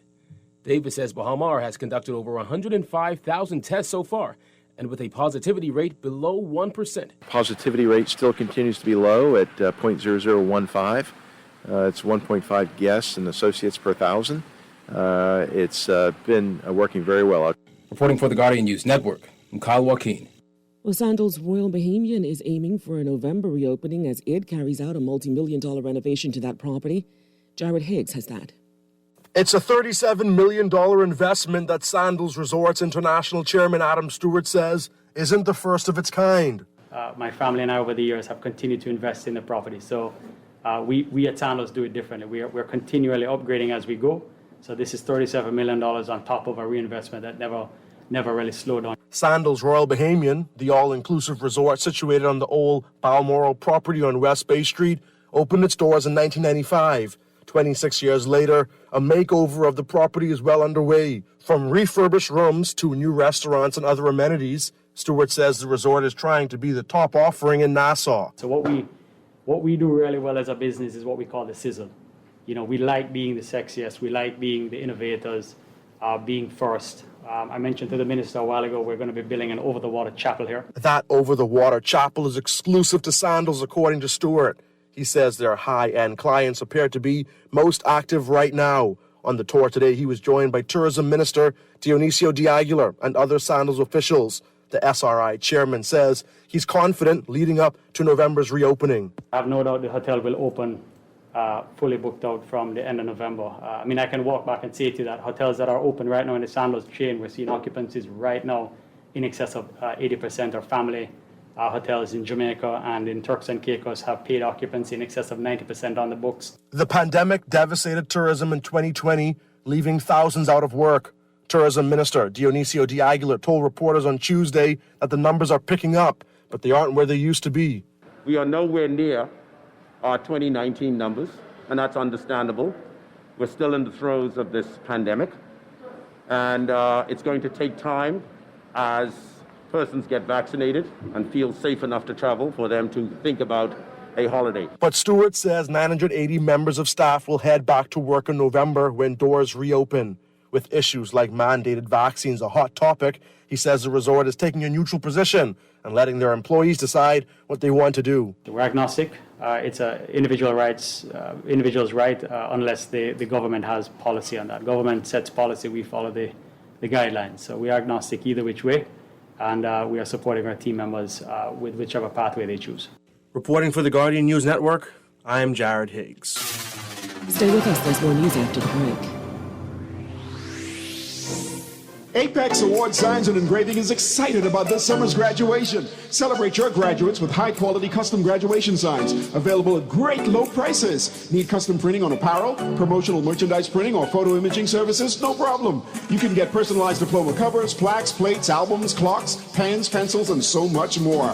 Say congratulations to the class of 2021 with signs, hanging banners, and expressing appreciation on social media. Celebrate 2021 graduates with your own custom yard sign, banner, or poster from Apex Award Signs and Engraving, number 128 Mount Royal Avenue, or on Wilton Street, a block north of McCarthy's Pharmacy. Open weekdays 9 a.m. to 5 p.m. and Saturdays 9 to 1. Everything is changing, and your favorite hardware and home improvement store is getting with the program. We Buy You Sell is rolling out its new online shopping feature. If you go to our website, wbusbahamas.com, it's a quick and easy 3-step process. Step 1, browse the gallery and select your item. Step 2, add to cart.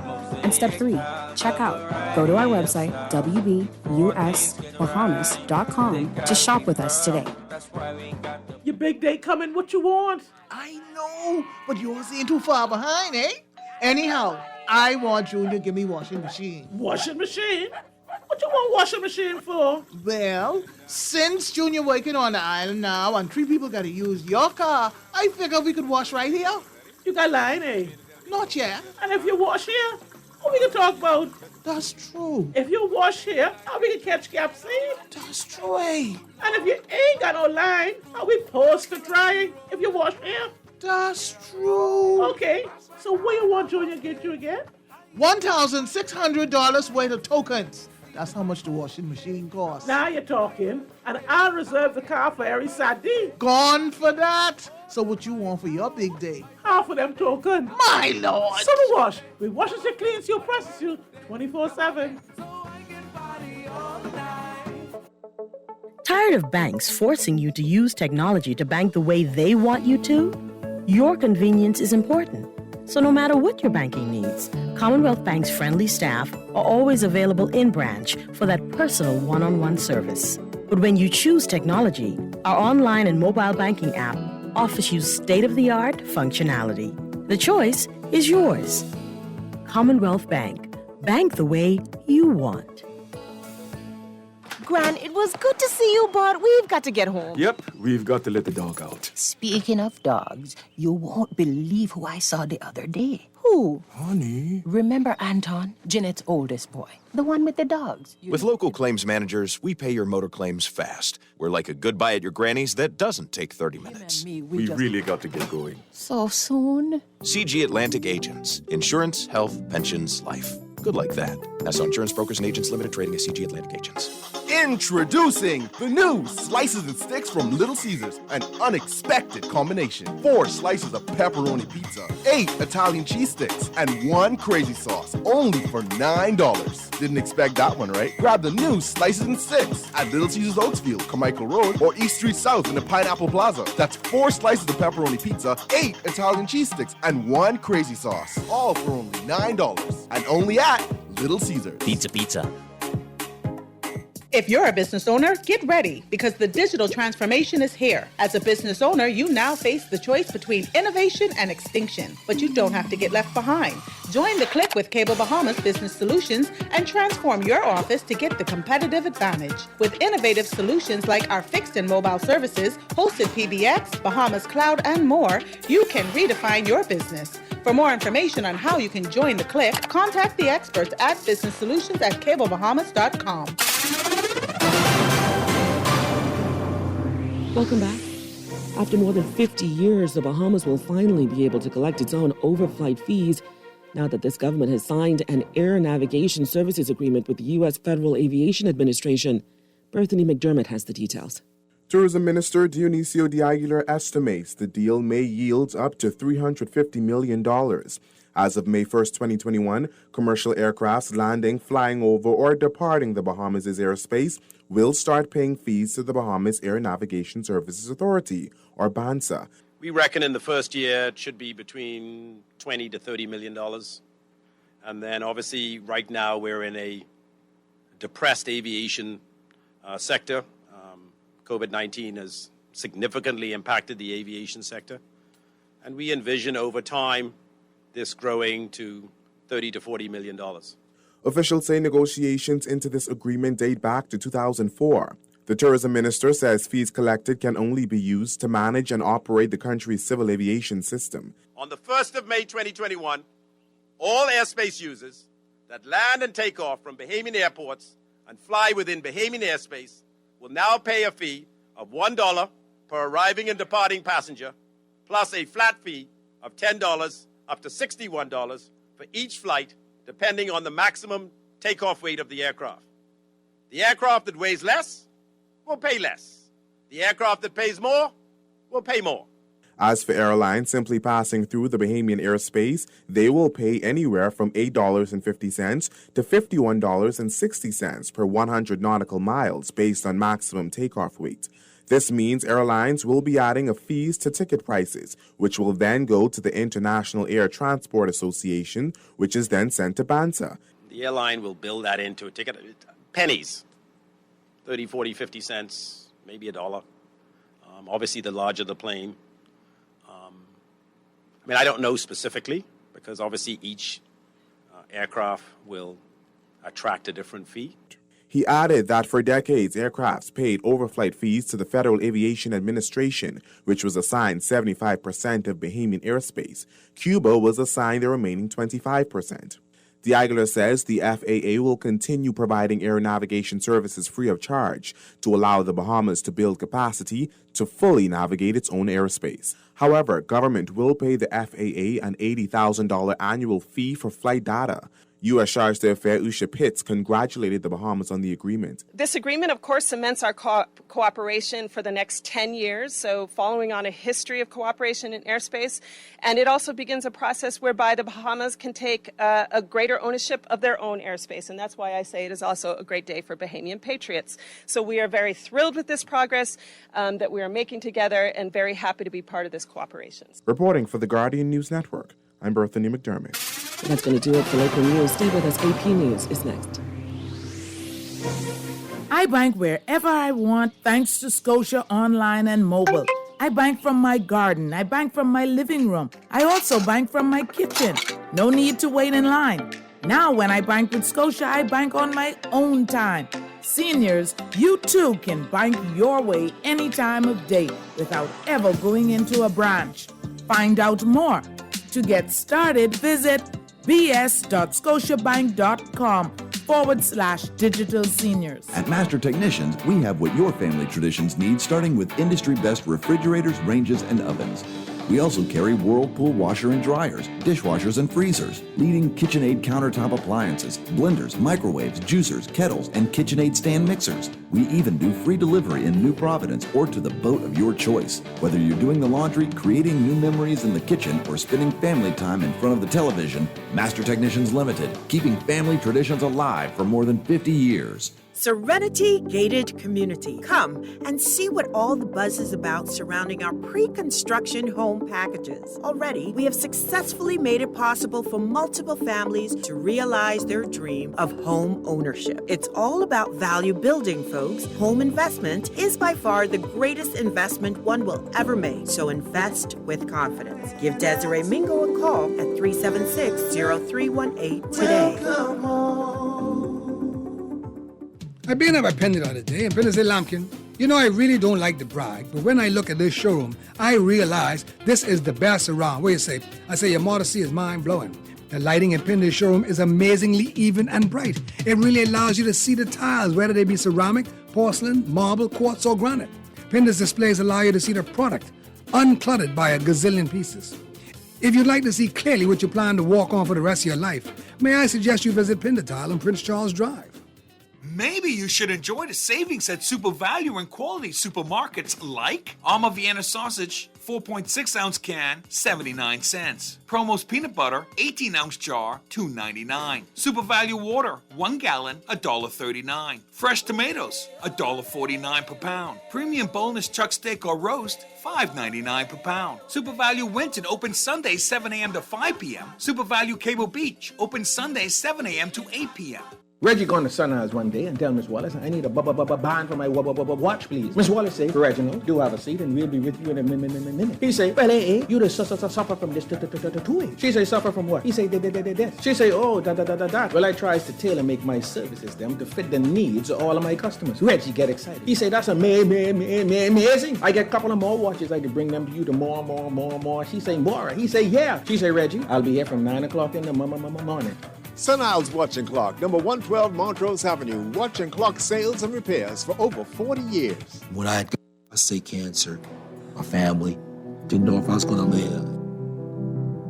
At Cancer Treatment Centers of America, within days, I got an appointment. They presented me with treatment options, and we set up a robotic prostatectomy. When my scans came back, there are no signs of cancer. They don't see you as a number, they see you as a part of the family. I'm going on with my life. That's a real gift. Call us at Cancer Treatment Centers of America. Jada, jump in the car. Hey girl, your new ride looking good. Y'all, it was rough. No one wanted to insure me as a new driver, and cause I young. Thank goodness Jason told me about Shield Insurance right there across from the police college on Thompson Boulevard. Shield hooked me up with one solid policy at a decent price, minus the shade. Them other companies was joking. Well, I glad you get straight. Call Shield Insurance in Nassau or Freeport.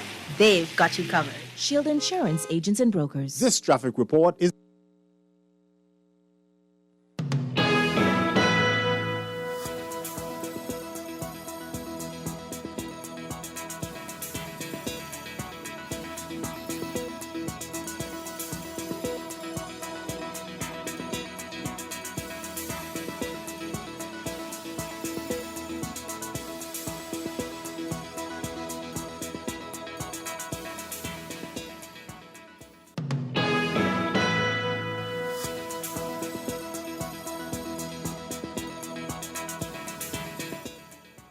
Welcome back to Morning Blend here on Guardian Radio 96.9. We are streaming live on GuardianTalkRadio.com and on the Guardian Radio app for smart devices. We're also on your televisions on Cable Bahamas Channel 969 and BTC Flow Channel 612. You can tweet us at MorningBlend969 or Facebook.com/MorningBlend969. Text us 422-4796.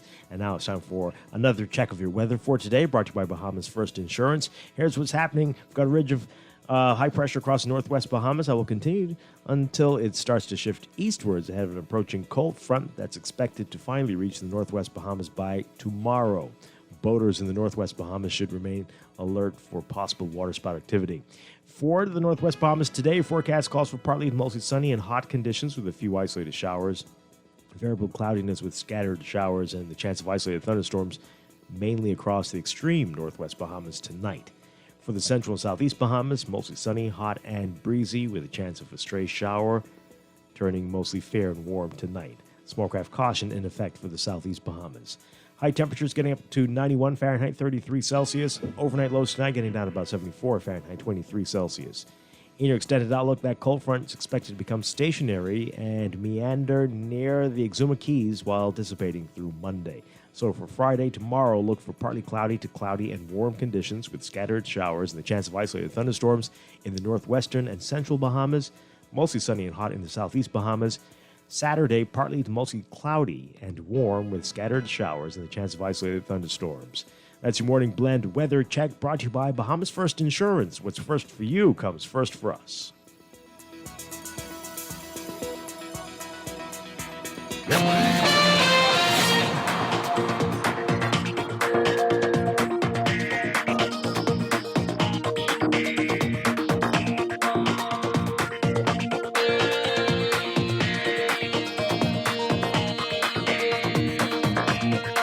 And we've got another check of your traffic for this morning brought to you by RBC Royal Bank. At this hour, Smile Butler Highway, hotspot for you as usual. Heavy traffic in the northbound lanes heading towards Tawny Williams Darling Highway. But the traffic is backed up along Tawny Williams Darling Highway as well, especially westbound heading towards that roundabout. Gladstone Road also busy. Northbound lane heading towards JFK Drive. And Blue Hill Road, heavy traffic from just south of Carmichael Road, heading up to Independence Drive, especially north of Soldier Road. You'll be seeing the heavy traffic in the northbound lanes there. Carmichael eastbound to Blue Hill also busy. And Independence Drive is a total mess for you this morning. Westbound between East-West Highway and the roundabout there and Blue Hill Road, not pretty. You will definitely want to find an alternate route, maybe Robinson Road, or if you can get to Soldier Road, but that's also busy this morning. Eastbound on Independence Drive, also busy for you this morning. Elsewhere, we've got Eastern Road, heavy traffic westbound from about San Souci up to Johnson Road, and pockets along Prince Charles Drive, major intersections, and Bernard Road, especially between the schools in the area. Those are the hot spots for you. Good luck to you this morning. That's your real-time traffic in your Morning Blend Traffic Alert brought to you by RBC Royal Bank.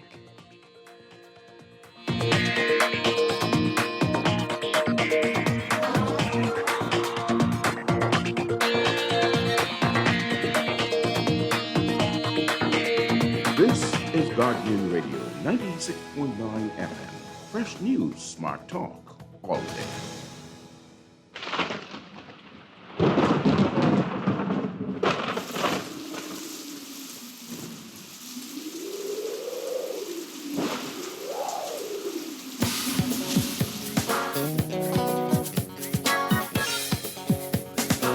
And we're back here with Morning Blend on Guardian Radio 96.9. Dwight Strachan along with Laverne Gardner. We've got a bunch of guests with us this morning. We are talking about disaster preparedness as it is Disaster Preparedness Month. We've got Gail out in Moncur with NEMA, Bradley King with Ministry of Works, Zenobia Coakley Mills with Social Services, Sterling Moss with BPL, and in studio Mike Stubbs with Department of Meteorology, and Dizelle Lightburn with Bahamas Red Cross. All right, so we are talking about disaster preparedness, but we know that hurricane season is fast approaching. Mike Stubbs, let's hear from you about what we can expect this year. The Atlantic hurricane season just a few weeks away from getting started.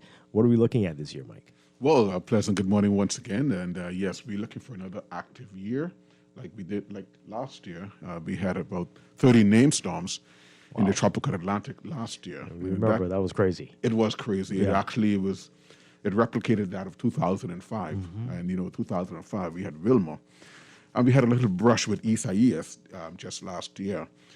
And so looking at the predictions, we're looking at about 14 named storms, 7 to become hurricanes, and about 3 becoming major hurricanes. That is what the forecast look like when you look at Colorado State University. And if you look at the United States, they're predicting this a little more, 17 named storms, about 8 becoming hurricanes, and about 4 becoming major hurricanes. When we talk about major hurricane, Dwight, we're talking about hurricanes with winds in excess of 110 miles per hour, or Category 3 or higher.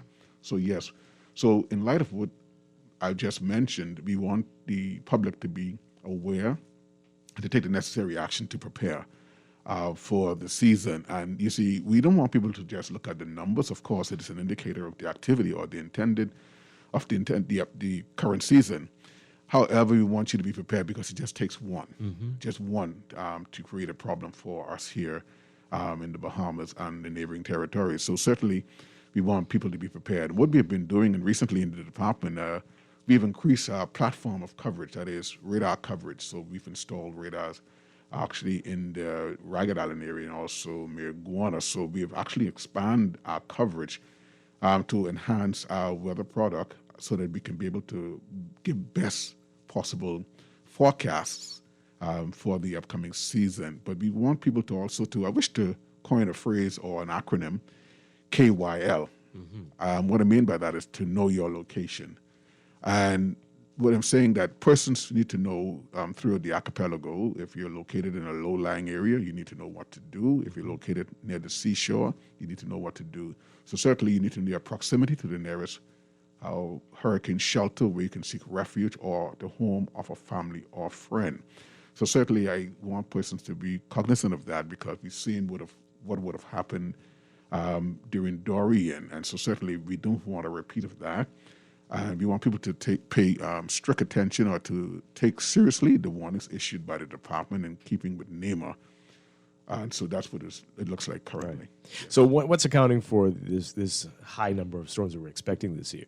Well, Dwight, when you look at it, the global warming has been a topical issue in recent years, and certainly what we're saying now seems to be evident of that aspect of this scientific or this global change in weather conditions.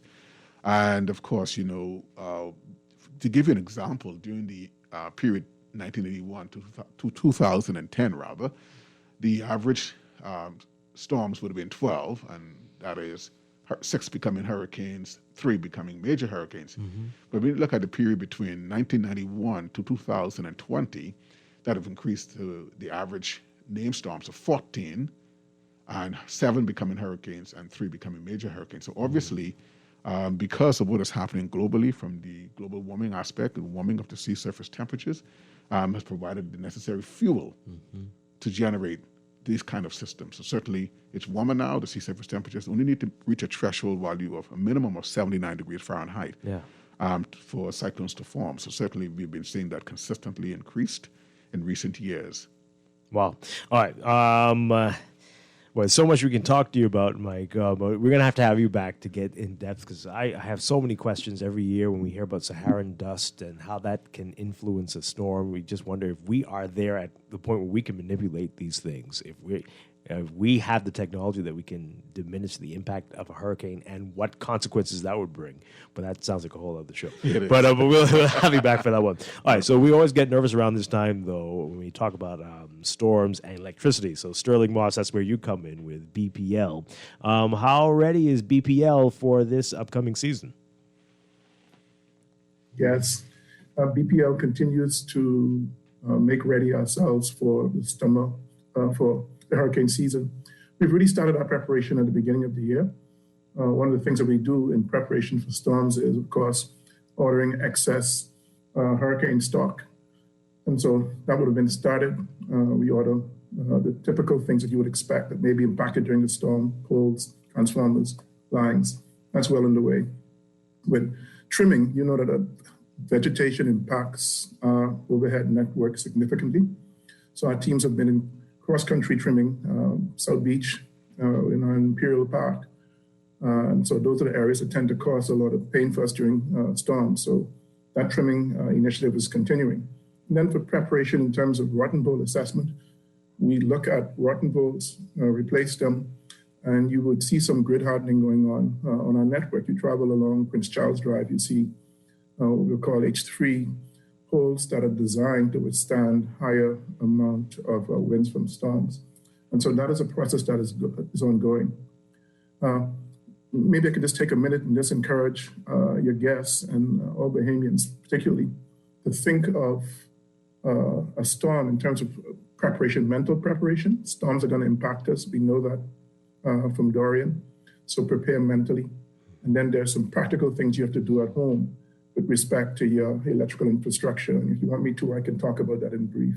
Sure. But, BPL. Oh, you want me to do? Sure. Yeah, let's do it. Although we'll probably have you back as well closer to the hurricane season, which is only a few weeks away. But yeah. Sure. Some things you need to do right now in hurricane preparation for hurricane. You look at your weather systems. You know that your meter box, your weather box is outside your house. If you look at some of them, they're dilapidated. The wood is rotten, and what that means is during high winds, there can be water intrusion. Water intrudes onto the main switch, gets into those contacts, causes you a lot of problems. You need to be preparing now to ensure that that facility is tight. Grounding is another issue as well. With a storm, you have impacts associated with electrical surges, line clashing, and so on. Those surges can impact your residence. So the grounding network for your home must be inspected by a certified electrician. And if it's rotten, you can look at it. The leads, the ground wires sometimes separate. That's key protection for your electrical infrastructure. Inspect it. And you recommend that every year that you should inspect that?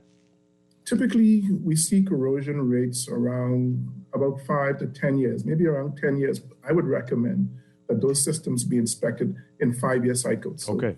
You've been home for 5 years, look at them, go through, spend the money, it'll save you. And then one big key issue, the Met officer talked about, know your location. What happens if there's water intrusion? You have a storm and the power is still on and water comes through your roof because the roof is compromised. What do? How are you going to disconnect the supply? I hear customers who say, we do not know. This is an important time to find out. You may not be able to go outside to disconnect your home from the main switch. Do you know where your distribution panel is? Inside your house, you can flip those breakers off.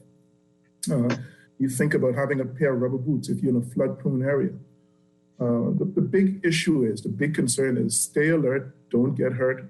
Electrical power, if you mishandle it, can be deadly. Be alert, become aware, and in this hurricane season, make sure that you don't get hurt. And if you have time, I'll tell you about what we recommend for customers during a hurricane, like, don't run a generator indoors. Do not run a generator near an open window. That can be fatal and the like. So, yeah. If you are in a neighborhood and you don't see the BPL trucks doing the tree trimming, what should you do? Who do you call? Great question. Thank you very much. So we have a couple of numbers you can call. Of course, the first on the line is called BPL. CALL BPL is the number that we have. But our tree trimming number is 302-1470. That's 302-1470. We have another number you can reach BPL at, which is 302-1800. You can lodge a tree trimming complaint there. Let's talk about that for a real brief second. One is service. You have your service that runs from the service pole to your house. What happens is, in storms, trees planted next to that service line damage it, breaks to neutral, which can cause a power supply problem to your house and impact those expensive 80-inch televisions you may have at home. You have that issue, plus the whole damage of the service wire itself impacting the outage. Keep vegetation away from those lines. That is the customer's responsibility. We want customers to give special attention to vegetation management. These are the things that impact outages and prolong outages during a storm. Okay. All right. Bradley King with Works. Let's talk about what you all are doing and what you've done so far as we prepare for the season. Thank you. Good morning, Dwight. Good morning, Bahamas. The Ministry of Public Works as you know, has had a long history of dealing with disasters in general and hurricanes in particular. And we do a number of things. Probably the ones that the public see the most in before and during and after a hurricane is the fact that we clear the roads. We're supposed to clear the roads and storm drainage as much as practical. Obviously, in certain flooding situations, you simply have to wait until the water subsides. But on the island of Province, for example, we have more than 200 drainage rails in the roads, and that's an ongoing exercise to clear those drainages. Not something we do only during a hurricane season. It happens all the time. So if you do see a need or any other such emergency, we have our own hotline as well. That's 302-9700, 302-9700. That's for any situation, not just disaster related, any situation with our public works nature. We also work with the Public Department of Social Services to inspect the physical aspect of hurricane shelters. I'm sure you talk about that later with Ms. Coakley. I'm sure you'll be speaking about that later. And we also do damage assessment when we, and by the way, let me back up. We also see on the Family Islands, we engaged in at least three projects to provide coastal defenses and upgrade coastal defenses, working closely with the IDB. And we also do damage assessment after the hurricanes. We, along with social services, they do a different aspect, of course, and I'm sure she'll talk about that.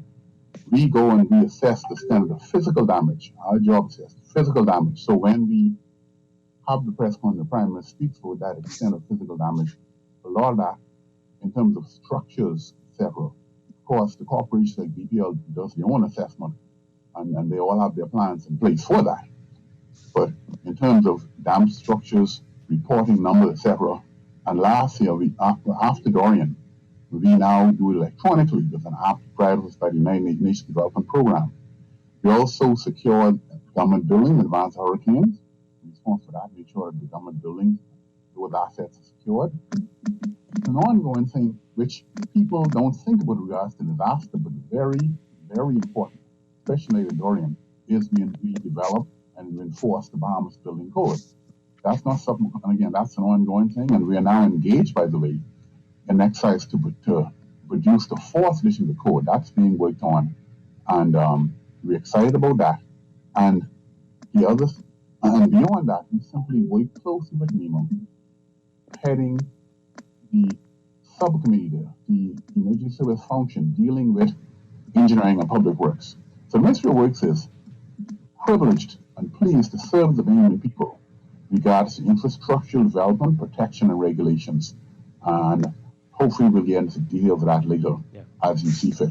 All right, excellent. You mentioned social services, so Zenobia Coakley Mills is where you come in. Let's talk more about the assistance, what you're doing. And as Gail out in Monker mentioned, this is not just during hurricane season, any disaster. And we had a couple the last few days with these fires in New Providence. Let's talk about the assistance that's available to people who are displaced. Good morning, Dwight Hi. and Laverne, and to my fellow committee members in the Bahamas. Thank you for having us. The Department of Social Services provides a safety net generally to the citizens and residents of the Bahamas. So you mentioned disasters other than hurricanes just now, fires and other environmental factors that could affect the quality of life of persons. And we respond as the need arises. Looking at the fires that would have happened recently, we have a fire assistance program that persons can come in and make application to our various centers, those being in Fox Hill, Pitt Road, Wolf Road Center, which now operates out of our headquarters, and Robinson Road. They can make application and provide the necessary documents. In the case of a fire, we need a fire report from the police department and other identifying information, and we assess persons. We provide immediately food assistance shelter if required, and then we assess to see how we can assist persons in replacing what they have lost. Now, generally, we're looking at disaster preparedness, and because we're approaching the hurricane season, we would have conducted our shelter inspections along with our team from the Ministry of Works, the Department of Environmental Health, the Fire and Safety Department, and the Defense Force, and other agencies that play a relevant role in the management of shelters. Thus far, we would have inspected 28 shelters in Grand Bahama, 19 in New Providence, and 20 in Eleuthera. The other family islands are in the process of conducting inspections this week, so we expect those reports in very soon. Okay. Apart from that, we are preparing shelter kits for our shelter managers. We have over 100 trained shelter managers in New Providence, and in the family islands, I cannot give you an exact number, but we do depend more on volunteers because in some of the islands, we only have maybe one social worker. So obviously that social worker would be attached to the Emergency Operations Center. So the volunteers would actually man the shelters for us, and they are also trained to do what they do. Apart from that, we are preparing, like I said, we prepared the shelter kits, and we're taking into consideration the PPE equipment that is needed to ensure the public safety. Now, with the onset of COVID, social distancing restricts how much persons can be accommodated. So based on the inspections and the places identified as shelters, that is an ongoing process, and we may have to increase our numbers because we would have to reduce our occupancy at least by maybe 50% or even more, because we're looking at families, not just individuals. So basically that is a part of our preparation for the upcoming hurricane season. And it never stops for you Never all at Social stops, Services. no. My goodness, wow. And of course, last but not least, the Bahamas Red Cross. We call on the Red Cross for everything and anything. And Tizelle Lightbourne, thank you for being here. Let's talk about what you all are doing and what impact, as Zenobia mentioned, that COVID is having. What impact that's had on the Red Cross over the past year. Thank you for having me. Yep. Mm-hmm. So what the Bahamas Red Cross has done since going as far back as Hurricane Dorian in 2019, we had a great deal of support from a variety of partners, including the American Red Cross and the Canadian Red Cross. And what was done coming towards the end of 2019 and the beginning of 2020 is that the Canadian Red Cross specifically supported the Bahamas Red Cross to conduct a preparedness for effective response assessment. Mm-hmm. It deals specifically with disaster management. And so it's almost like a report card of sorts just to assess where the Bahamas Red Cross is in terms of their capacity to respond to any and all disasters. Mm-hmm. And so coming out of that, there were a few areas that we recognized that we were okay in, but we wanted to strengthen our capacity in. And so we implemented the Preparedness for Effective Response project, which I work under.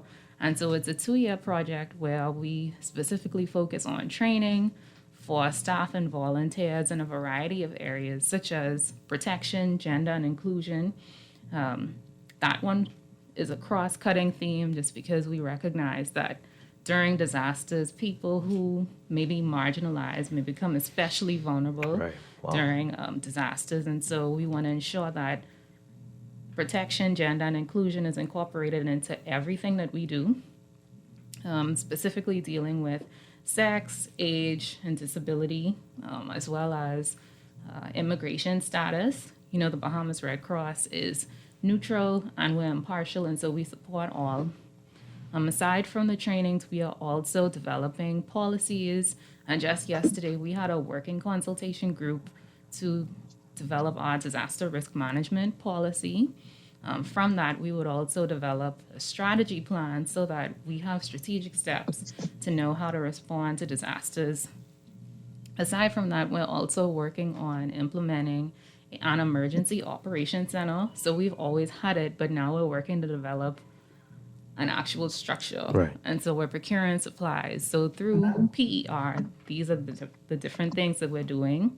Outside of the PER project, the Bahamas Red Cross has partnered with the Nature Conservancy, which is a leader in conservation. And so we are working on coastal resilience. So that's something that we're new to in the Bahamas Red Cross, and we want to ensure that we feel comfortable and very confident that our partnership will be very successful in terms of addressing issues with coastal resilience. Mm-hmm. And so when the gentleman spoke about climate change and global warming, one way that we want to work on mitigating disasters is through restoring our natural resources. So we specifically want to work on building coral reefs and the mangroves. Wow. And so we're going to be implementing. Right. So how can we help you, especially when it comes to supplies as we approach the hurricane season? Okay, so in addition to donating supplies and resources, which are crucial to the work of the Bahamas Red Cross, one of the best ways that you could support the Bahamas Red Cross is through volunteering and signing up to be a volunteer.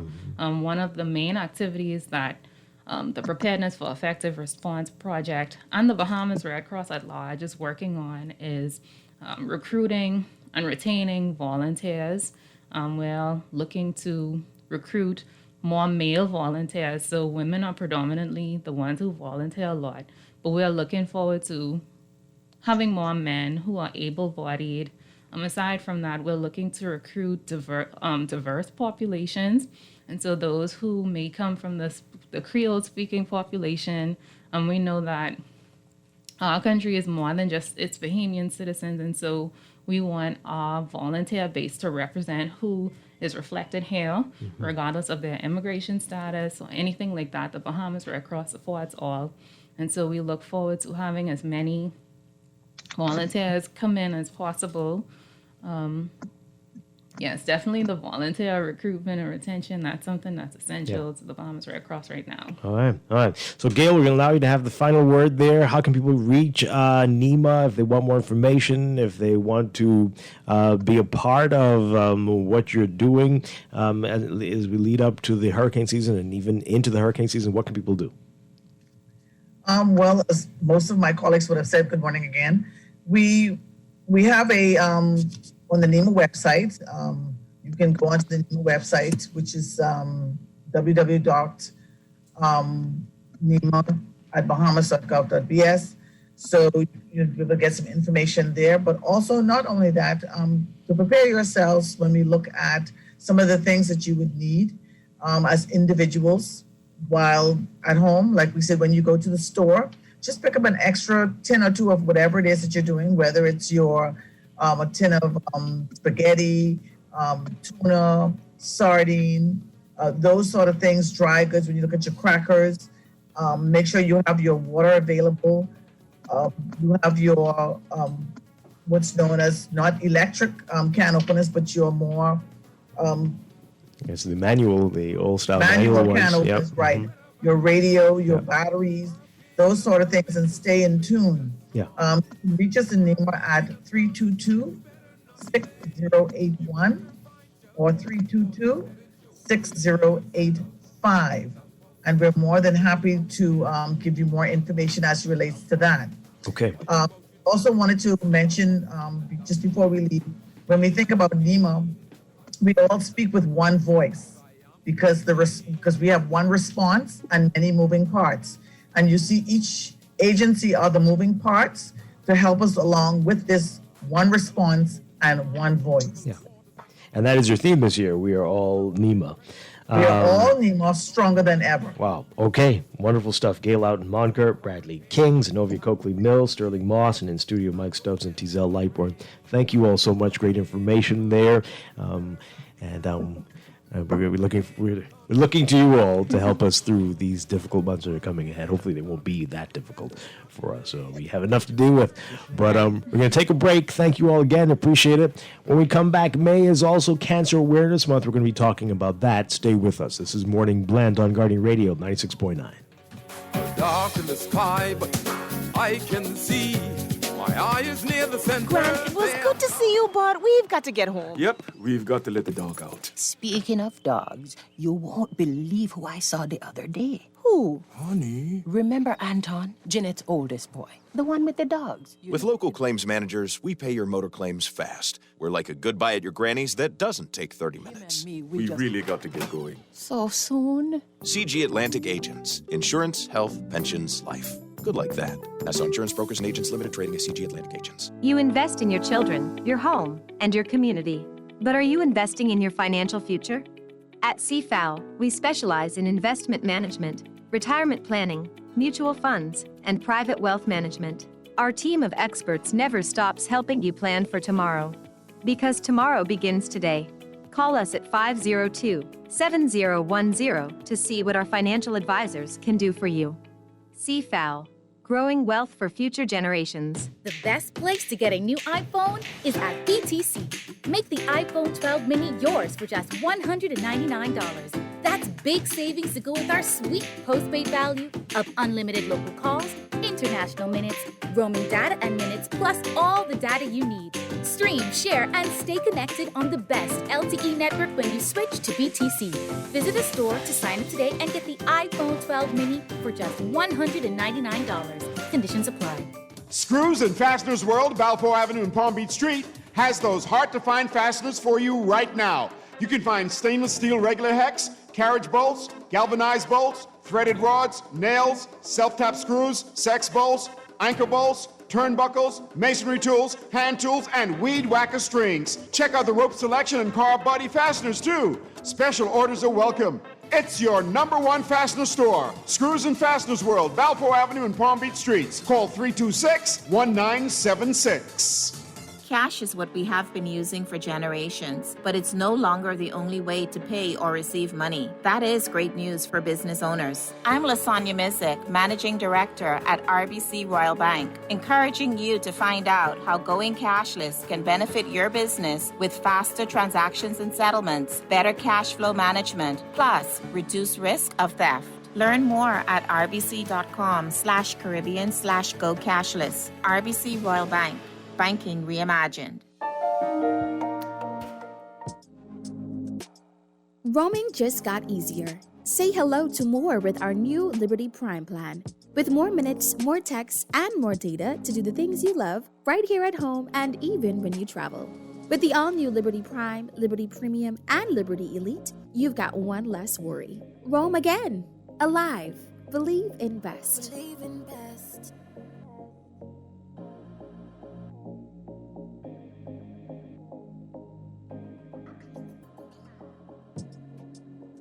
Go cashless with CIBC First Caribbean. Are you just about to make a purchase, but suddenly remember you need to check your account or card balance first? No problem. Use online banking or the mobile app to check your account or your credit card balance. If you don't have enough funds on the account, you can transfer funds between your CIBC First Caribbean accounts or pay your credit card and have instant access to funds and then make your purchase. Visit CIBCFCIB.com for more information. Go cashless with CIBC First Caribbean. Imagine. That's where every advancement begins, with an idea that things can be different, better. Now, imagine a world where your entertainment experience was all about you, your style, your show, at your budget. At Rev, that's what we've imagined. To join the conversation and learn more about the future of Rev TV, visit us at rev.bs/imagine. This is Guardian Radio 96.9 FM. Fresh news, smart talk, all day. I'll stand by you. I'll stand by you. Won't let nobody hurt you. I'll stand by you. So. And And May is Cancer Awareness Month in the Bahamas. We are talking about that now with our guest from the Cancer Society of the Bahamas. We have Susan Roberts and we have Dr. Devon Curling. Great to have you with us this morning. Welcome to the show. Good morning, and thank you for having us on. It's a pleasure. Definitely not a problem at all. All right, so let's talk about May being Cancer Awareness Month, what we're hoping to accomplish, and then we can talk about the work of the Cancer Society. But let's talk about why it is important to have a month like this, and what would we need to get out there in terms of messages. From the society's point of view, the most important thing is awareness of cancer and knowing the early signs so that the cancer can be detected. That's the most important part. Mm-hmm. And we cover all cancers. We just don't cater to breast cancer or prostate cancer. We cover any type of cancer. And that's very important. And that's why the pale mauve of our new T-shirts is telling the country that here we're here, and if we can help you, we would love to. Mm-hmm. Yeah, and we had some groups on earlier in the week, and they were focusing on their various types of cancer, but they're in general just lamenting the fact that people aren't taking advantage of the screenings that are available. That when even the free checkup that comes with your annual, with that insurance companies cover, that people aren't doing that. They're skipping it. And missing out and finding out too late often when there is something wrong. What can we do to get people to understand how important this is? Dr. Curling? Yeah, so that continues to be a huge problem here. And I think that people need to understand and get rid of the fearful aspect. So what usually happens is someone feels something is wrong, but they're afraid because if they think it's cancer, they don't want to know. Wow. So they wait and they wait and they wait. And then by the time they finally come in,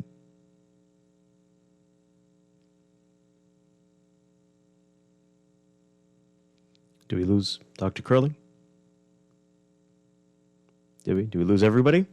No. No, actually, okay. Oh, there we go. There we go. Mm-hmm.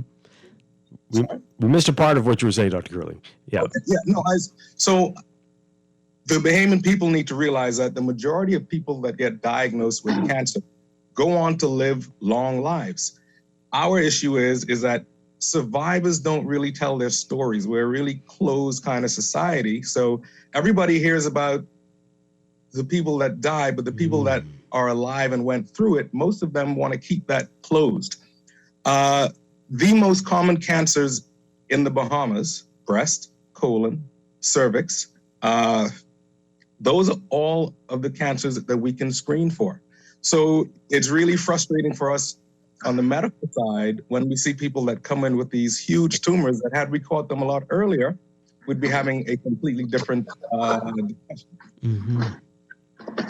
So I know, I hear you. What can we do to get people to not be afraid, though? So you're saying these are all mainly treatable. Do we have any strategies that we can use? Is it more people need to tell their stories? I think that one of the good things about COVID, for instance, is that there have been a lot of Zoom meetings and a lot of interactive things that have been happening. I've spoken at several of my colleagues have done the same. And it's just really a matter of getting the word out, spreading the word that if you do your screening test and we detect this before it's cancerous or in its early stages, we will cure you. Mm-hmm. And I think everybody has been really trying to push that message. The Ministry of Health has done so. The Cancer Society has done so. We have organizations like the Sister Group. So I think that the strategy is in place and that we are continuing to aggressively pursue people and ask them to get these things done. Mm-hmm. I think that we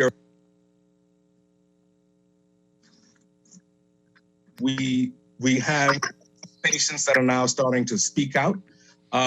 Women tend to be more vocal than men. Right. So the prostate cancers, for instance, men who get diagnosed with prostate cancer, there's very few men that we can actually get to come out and have the conversation. And that's also a part of the problem with screening. As much as we talk to men about it, there's something about this index finger going in places that frightens the hell out of men, and they just don't do it. Oh, boy. So I think the key thing is getting out on shows like yours and just talking. Yep. Yeah, definitely. Susan Roberts, tell us more about what we can expect this month and what else is happening with the Cancer Society at this time. Well, there's a lot happening, but of course, like everywhere else, it's we've had to slow down greatly because of having no fundraising events, which has meant that we haven't been able to get out to the Family Islands to do our free pap smear, breast examination, and prostate exams. So consequently, they've been hit, but we will be back on track once the pandemic dies down. So that's a good thing. But I see we've also been joined by Dr. Nicholas Fox, who is one of our directors also.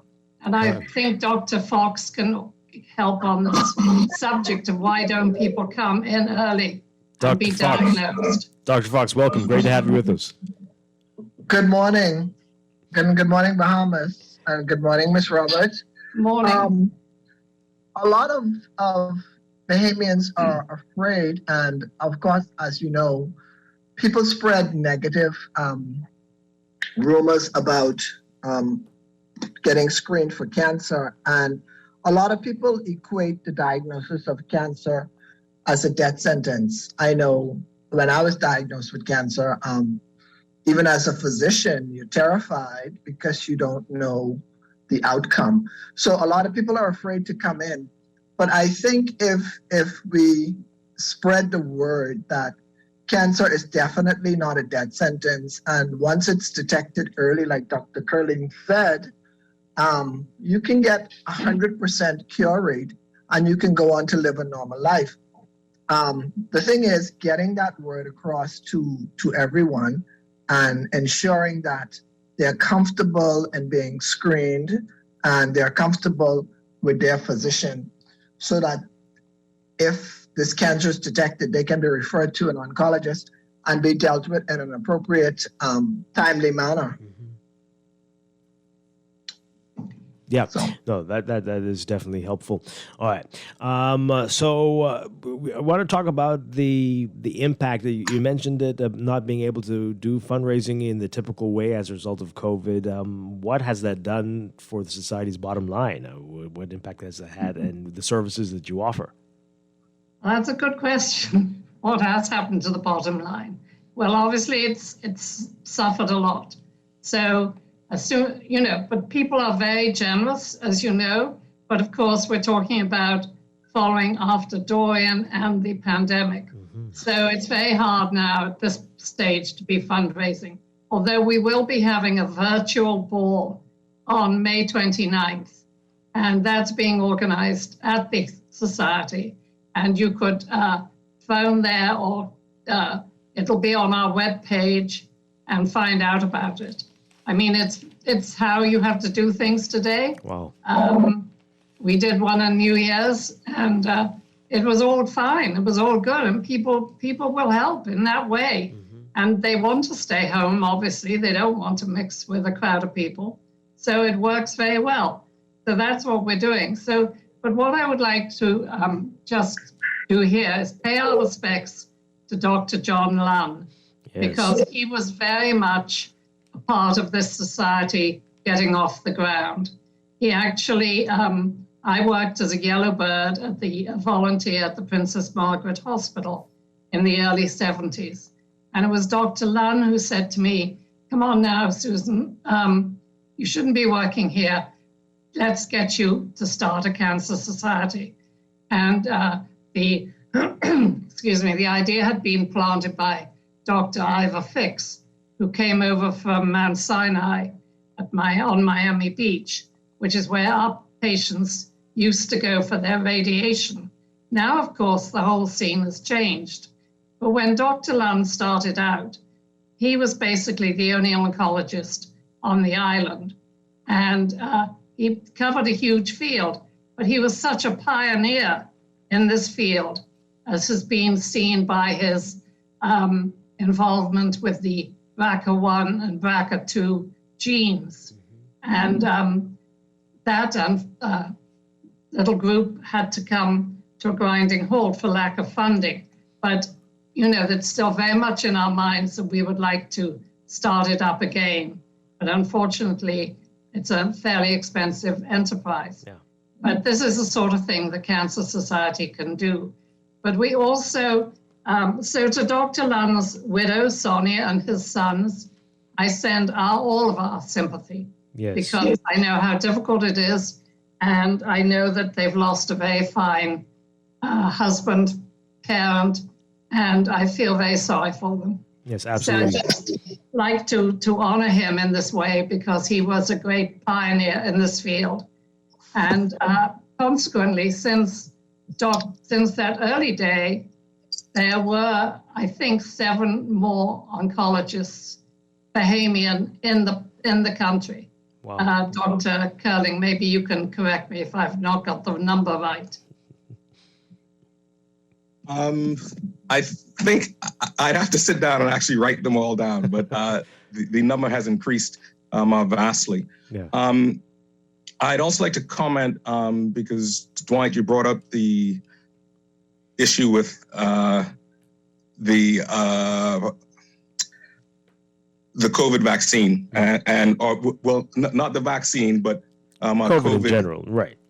In general, and how it's the effect that it's had has been actually very profound, and people don't realize it.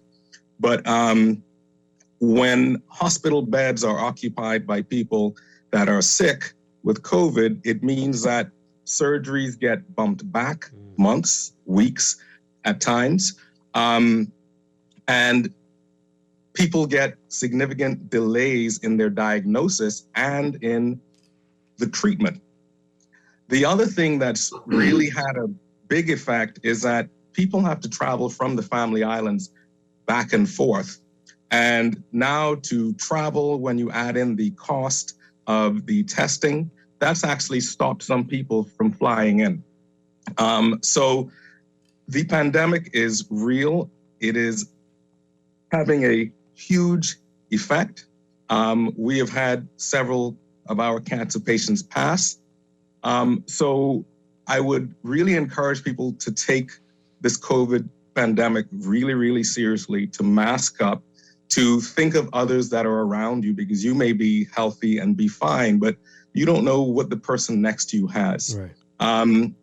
So I think that people need to understand the devastation that it has really caused, because people just look at, we've had X amount of number of cases, but the effect on the healthcare system as a whole has been huge. Wow. Unbelievable. Just a comment with that too. What I found, Dr. Curling, is a lot of patients that need to go to the hospital who've been diagnosed with early cancer. They're afraid to go to the hospital because they're afraid they may contract COVID or it's just not safe to go. So they refuse to go. And of course, time is not on their side, and the cancer is progressing, and nobody wants to be bothered with any of the government facilities because they're afraid that they will contract COVID. So it has a devastating effect all around. I think you're absolutely right. At the Cancer Caring Center, we have taken great precautions against COVID, and we have remained open the entire time. But what it has meant has been the extra cleaning, the awareness, the staying away. And this is not a good time when a patient has been diagnosed and is going through treatment. It's not a good time to be separated from family and friends, but I'm afraid it's the way it has to be. And so we are exceptionally cautious at the center. And as our president, Dr. Shea, is so aware of the COVID situation, he breathes it down our necks about awareness. So we're very, very careful there. And we have been able to take care of patients, driven them down to oncology, picked them up and brought them back. And everybody stays masked up and is very sensible. Wow. So I just want to point that out because the Cancer Caring Center, although with lack of funding, we have remained open all through this time. My goodness. So much to think about. All right. So how can people get more information from you as we wind things down here? More information about the Cancer Society of the Bahamas and what, and if they have some concerns, if they need to get some information about how to deal with a loved one or themselves, what are some of the resources and the numbers that we need to know? Well, the phone number is 323-4482. And our webpage is cancersocietybahamas.org. And then we have a Facebook page. So please join us and look for the information. And then you will find also on there, you will find out about our events. Okay. Really quickly before we wrap this up, are there ways, or I'm sure there are ways, but can any one of the panelists, feel free to jump in, suggest ways that family members, friends can support people who have been diagnosed with cancer? Maybe they're going through treatment or whatever, because a lot of times in our efforts to help someone, we flood them with a lot of information. Maybe they're feeling overwhelmed. So can you give some tips on how best we can support someone? I think probably the main thing is you really have to listen. Cancer patients lots of times are ostracized. So I'll have situations where family members are like, they're on chemotherapy, so I don't want to be around them. Is the chemotherapy going to rub off on me? Am I going to have some cause and effect? And quite frankly, like when you, for instance, have a young woman with breast cancer, and I'm talking to a family member and I'm explaining the risk that because you're her sister, there's a risk for you also. Sometimes that puts some fear in family members also. So I think the main thing is just to be supportive, sit down, talk with your family member, understand that they are going to have days when they just want to sit down and cry. And as I tell patients, when you're facing this, if you didn't have those days, you wouldn't be normal. And there will be times when a patient may be more, they're upset one day, they're happy the next day. It's a lot. Mm-hmm. And you just have to give them their space, but still, when they ask for something, be there for them. So it's really about just being supportive and walking that journey with them. All right. Thank you all so much for being with us this morning. Some great information, and keep us posted on what's happening. We know that the NASA Guardian has a supplement coming out as well on this, so keep an eye out for that. Susan Roberts, Dr. Devon Curling, and Dr. Nicholas Fox, thank you very much, and we appreciate you all.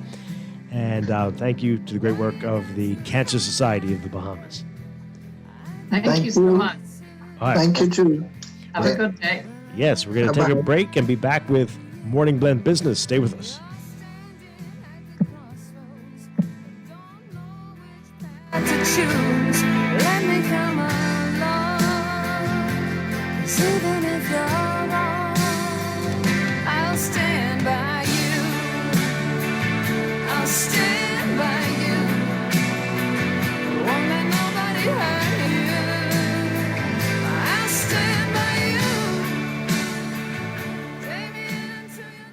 This is Guardian Radio, 96.9 FM, Nassau, Bahamas.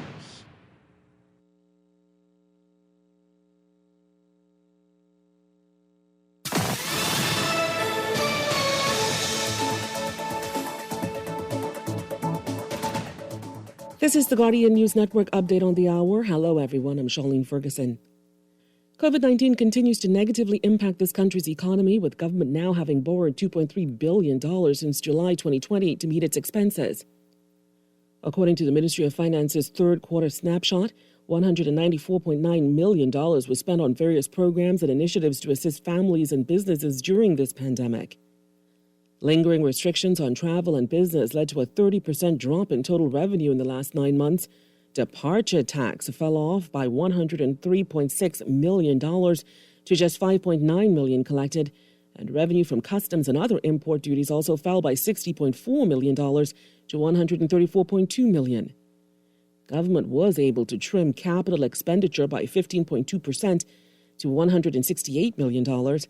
State Minister for Finance Kwesi Thompson says they managed to successfully contain discretionary expenses to offset the millions spent on social welfare and unemployment benefits.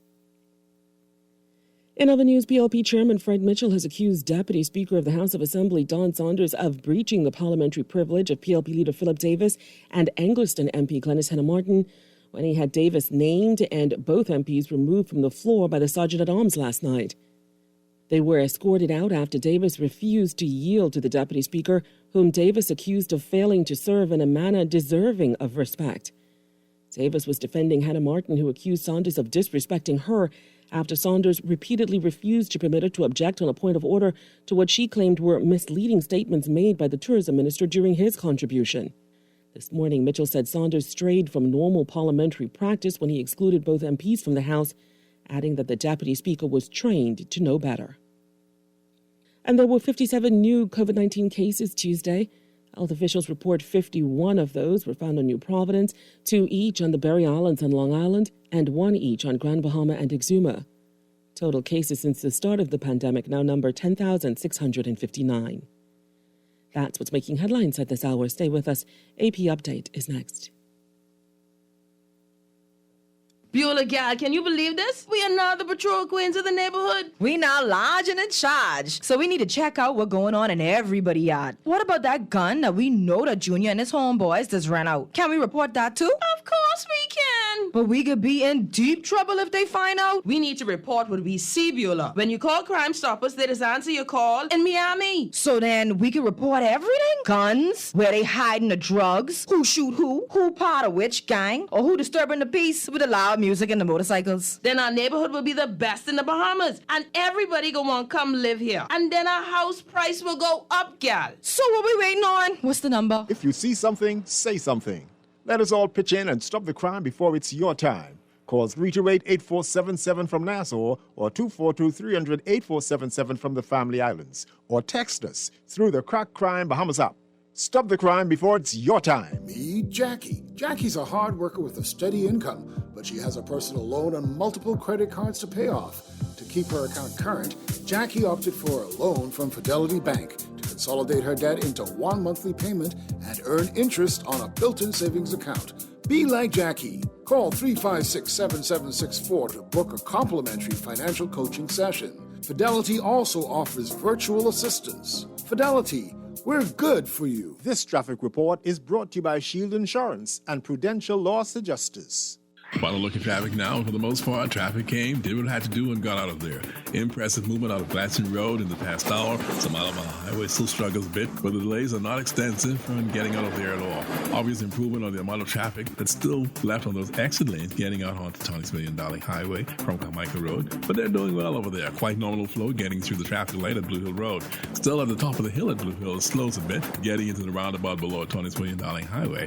That roundabout is still having that morning commute crowd coming off Independence Drive as well, and those west lanes. And that same Independence Drive, the east lanes going into the roundabout at East Street has slow traffic leaving there as well.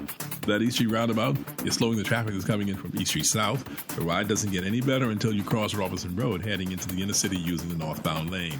Six-leg roundabout has that nominal morning commute and busy look going on all sides, but heading into the inner city along University or Farrington Road are still active with only minor slowdowns and no major congestions. The ride in along West Bay Street got slower around this time with no hang-ups going on. It's both Marathon Road North and Soldier Road in the north heading into that Wolf Road intersection where we see the traffic slowed and and engage in minor delays. Burnett Road and the Eastern Road both have that consistent flow getting out of there. They're not empty as yet, but they've got no more lengthy delays, just a slow ride out. Most of the morning commuters, they're on their way. This National Travel Report is served with Garden of Eden, where you will enjoy the best boil and stew on the island. Delicious Bahamian breakfast from 7:30 each morning, served with grits or Johnny cake, Thursday, Friday, Saturday, and Sunday. And today is pea soup day for lunch at the Garden of Eden in Eastwood. Call them at 819-5574. That's 819-5574 for easy pickup directions and details on this Mother's Day special weekend. 819-5574. With your Ryan Sky look at traffic in real time, I'm VAAA.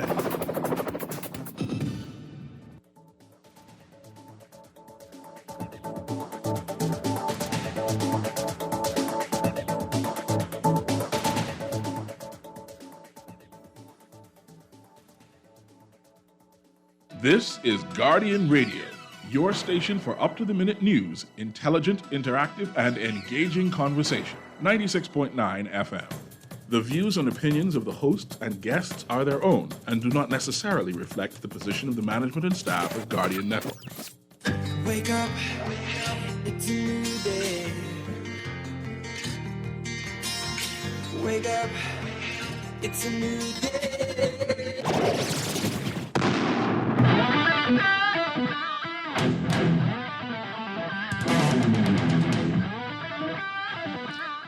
Welcome to Morning Blend Business on this Thursday, May 6th, 2021. Welcome back to our Morning Blend listeners. Once again, I'm Dwight Strachan, joined by Laverne Gardner on this Thursday morning. And we're having an interesting morning here on the show. A lot of great information we've been talking about all morning long. But now we are going to be talking with our friends from AASBDC. That's the Access Accelerator Small Business Development Center. And Davinia Bain, the Executive Director and Director of External Relations. Is that right? Winston Roll with us this morning. Good morning, everyone. Great to have you with us, back with us this morning. Always a pleasure. Good morning. Good to be here. Morning, Dwight. Thanks for having us. Anytime. And you've made a lot of news over the past few weeks, quite a number of exciting announcements in terms of funding and grants and partnerships and what's available, and in keeping with what we've been discussing a lot this week on the show about the opportunities that home porting will provide, and we can talk more about all of that. But let's get an overview of what's been discussed over the past couple of weeks and what's new with the Access Accelerator and SBDC. All right, Dwight, I would be I'll be honest with you, there's so many things that happen on a regular basis. We're just happy to be creating opportunities for our clients. We still do our mainstream work, which is every day, we're helping businesses pull together their business plans, pull together their business strategies. Most persons are doing so for the purpose of funding through, again, Access Accelerator, which is program where the lion's share of our funding is through either guaranteed loans that go through some of the commercial banks and financial institutions, or microloans and matching grants. So that's consistently happening. We have some announcements of some companies that were funded recently that you should be seeing in the news very soon. And then there were all of the other stimulus programs, grants that we did specifically to assist with business continuity post COVID. And I think now we're in a different phase of post-COVID activity. The government released yesterday, some of the economic progress going on in the economy. And I think that small businesses are definitely at the forefront of keeping a lot of things going right now. And we're just trying to find innovative ways to continue to support them. Winston, you may wish to go through some of the specific things that have been happening. But that's just my broad overview, Dwight, that every single day we're sitting thinking about what else can we do to help. Right. Wow. Yeah, well, I can chime in, Dwight, to say that the prospect of home porting has created a number of opportunities for businesses in the Bahamas, and specifically small businesses. We have seen it in three areas that we're doing where we see the opportunities with RCCL. Obviously, with them home porting and their desire to acquire most of the products that they're going to be utilizing on their voyages from their home port, it provides an opportunity for Bahamian businesses now to supply products and to some degree services to the cruise lines as a result of them being in the home port state. We participated in a workshop with their teams, I guess it was earlier this week, where they went over some of the guidelines and the requirements so that businesses can begin to appreciate what is required to do business with them. Specifically, we're doing two things with RCCL. The first is a pepper sauce pilot project, and they have expressed a desire to use a Bahamian-based hot sauce / pepper sauce product on all of their venues. And we put a call out for pepper sauce producers that we're having in the morning, tomorrow morning at 9 o'clock. It's on our social media sites, etc. And we're gonna introduce the culinary team of RCCL to the Bahamian pepper sauce product. And going through that process, they will select a product that they want to carry on their or at their various facilities moving forward. So if you're just hearing about this for the first time, can you still be a part of this tomorrow? Well, if you're a pepper sauce producer, yes, the call is at 9 a.m. tomorrow morning via digital platform. And it's on our social media, our website, Facebook page, etc., for persons to join us. And we will go over the parameters for persons to actively engage. And then we will present the culinary team at Royal Caribbean with the various options for them to choose which product they want to work with. Wow, that is very exciting. Now the key thing there, though, that we want, and we're going to cover some of this with participants tomorrow, is you're talking about a real opportunity for not only revenue, but to scale. And so businesses have to think about how they're going to be able to scale, because you're no longer selling a handful of products here and a handful of products there. One of the things that they made very clear on the session the other day was that when the ship is in port and today is delivery day, you have to be there with your product on time to deliver. And so it's not I didn't get there today, I get there tomorrow for you kind of thing. It's a discipline that Bahamian businesses are going to have to adopt if they haven't already done so, to be able to consistently meet the requirements of a client such as Royal Caribbean. Did they say much about how much they're talking about in terms of volume, what they're looking at, especially with the pepper sauce? Let's just say that we spoke dollar values, and I can guarantee you that none of the current pepper sauce producers are doing anything near that right now. Oh my goodness! So this will require likely maybe a coming together of a few. Is that possible? Is that it's one of the things that we will be discussing tomorrow, and checking the temperature for our participants to see how amenable they are to collaborating. Yes. But Dwight, if I can just interject here, I think it's a bit more than just pepper sauce. If you really look at the entire value chain. Yep. And so we started quite a bit of work with the farmers in Andros and the BAIC team down there with our team. And we were saddened to find out that over the last couple of years, there's been a successive decrease in the production of pepper or acreage dedicated to pepper trees in Andros. And it's simply because there were challenges in terms of how much the market was soaking up. Now what we can do is re-incentivize those farmers to continue to dedicate acreage to peppers so that we can consolidate the raw input into this pepper sauce project. You also have pepper sauce processors, bottlers. You have, a number of different businesses that are part of the value chain that will all be impacted. So, even if the initial impact, let's say, is $1 million in end sales, when you look at the entire value chain, you're probably talking about a multiplier of about 2 to 3 on top of that $1 million. So we expect it to be significant. And it's just one of the relationships, right? So RCL, has been opening up. Disney has, opened up with us quite some time ago as well. And we're excited about the grant program that Winston and his team is rolling out. And Winston, I want you to talk about that as well. While it's dedicated for South Eleuthera businesses, because of the generosity of Disney, we've been able to serve the entire Eleuthera island, main island, and the surrounding keys through having a presence there and being able to support that operation long before we had planned to actually have a presence in Eleuthera. So, that allows us to build relationships to be able, if that project continues on its current trajectory, we'll be able to do similar things in terms of assist businesses with procuring contracts to supply, if not services, products as well to that project and open up the avenues for business for them. And that's what we're here to do. Yeah.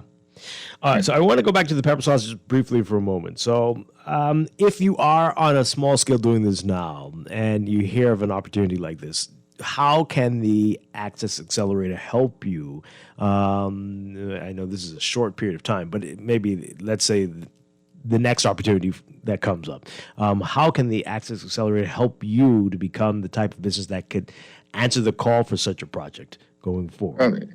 To be honest with you, Dwight, these are the type of things that we do on a daily basis with our clients, and talk to them about the ability to scale, what it takes to scale, etc. But along that same line, two things I want to point out there. First of all, RCL has made it very clear that this is a pilot project. And by pilot, they mean that this is the first. And so once we roll out a successful pilot project, there are other things on the table that they want to discuss that we can look at for linkages to businesses in the community. The second thing is they have made available to the SBDC $250,000 that will be used to provide zero or low interest loans to businesses in the tourism sector to help them to do things such as scale up. Wow. And this is something that is totally under the purview of the SBDC. RCL will not be involved in this once they've allotted us the funds. But in typical fashion, what we would do is we would probably bring a number of our other partners to the table to help us go through that process and make sure that there's a clear and transparent process for who gets access to this funding. And they've also committed to, well, what this does for us is, in addition to giving us the $250,000 to lend, it creates a perpetual fund that as we get the payments for the funds coming back in, those funds are now available to redistribute into the business community to help other persons in the tourism sector. And they have even committed that they would revisit it on an annual basis to see if they're in a position to top it up a bit. All right. So the opportunity is there. So if this is what RCL has said so far, but there are people who have ideas that at this time who are looking for outlets, what do they do at this time when they think of the home porting opportunities? What should they be doing right now? Well, they should, first of all, I think they need to think about where their niche is, that they can take advantage of that opportunity and get registered with the SBDC so that the SBDC can then assist them in being in a position to take advantage of these opportunities. When you're working with a partner such as a Disney or an RCL, it's not a straightforward process, and to some degree you need to be guided. One of the key things that we've already talked about with RCL is the fact that to do business with them, especially if you're a tour operator, which is actually one of the areas where they're looking for more activity, you need to have $2 million of liability insurance. And so we have taken some initiative to, under the umbrella of the SBDC, to make available to small businesses an affordable insurance policy that would give them the type of coverage they need to do business with the cruise lines. So let's take, for example, a tour operator. Just the other evening, we met with a potential new SPDC client who is well on their way actually on being vetted by RCL for a tour in Grand Bahama. I think they're at the site inspection stage, and it's a significant opportunity in terms of potential revenue. And that team, needs a couple of $100,000 to be able to augment their equipment and cash flow or working capital to properly manage the relationship. And so what we're doing now, so even though that individual started their relationship with RCL, predating their relationship with us, we're still able to help. On the strength of what they've done, it makes it a little bit easier to attract the funding. We'll help them refine the business plan. We'll help them refine the financial projections, and then we'll use our guarantee along with pretty much almost signed agreement with RCL to be able to attract the funding they need to properly service the contract. And so these are the types of things that we would bring to the table alongside our clients. The good thing with this particular client is they've already gone in and done quite a bit of work. I mean, this is 2 years worth of negotiations. And we're just happy to be able to help them close the deal. Yeah. Well, you mentioned it, the insurance. That's come up quite a few times during this week that we've been discussing this issue that is being seen as an impediment there. But you're saying all is not lost. Even if you hear that large number there can be assistance. Absolutely. About a year or two ago, 2 years actually. COVID, about 2 years ago, it was between BHTA with Susan Patouche, Pam Burnside with Creative Nassau, ourselves, and forgive me if I'm missing any. The Chamber definitely, I think, I know, was also a part of it. We started discussing this challenge a couple of years ago, and we developed a relationship with TriStar. There was first a canvassing of local insurance providers to sort of create an omnibus solution that the SPDC, the same way we provide our guarantees to the financial institutions. The idea is that let's create an omnibus program that we would provide some level of, I wouldn't say a guarantee, but assurance based on our relationship directly with the clients. And therefore, from a group point of view, you can reduce the premium. So TriStar, and we're very grateful for the work that they did. They weren't able to find a local insurer, but they were able to find an international insurer who is working with us with this program once we get a group together. So we really need the individuals who are interested to come forward, call us, reach out. We're looking for at least a minimum of 10 companies to begin the group. I think we have interest from about 5 or 6 who've reached out in the last week or so since we've been talking about it. And then we can grow that group over time. I know within our network, we have way more than 10 tour operators in the tourism sector in our network. So persons, if you're interested, if you need a new solution for liability insurance, please reach out to Winston so that we can conclude this and move ahead. All right. We're going to take a break. Laverne, go on. Sorry. That's fine. Do you offer maybe advice in terms of, let's say, if someone has a really great business idea, but maybe you've already gotten people like 10, 20 of this same kind of idea? Do you kind of give people guidance to say, if you're interested in capitalizing on this new opportunity with home porting, perhaps you can tweak your idea and look maybe over in this area because this particular market here is saturated? Do you offer that kind of advice, guidance, coaching? Yes, it's part of what we do. Of course, when somebody comes to us excited about something that they want to do and it's their dream and passion, and we've seen 50 of the same things, we can't tell them that, hey, your plan isn't going to make sense, et cetera, because so many other people are doing it.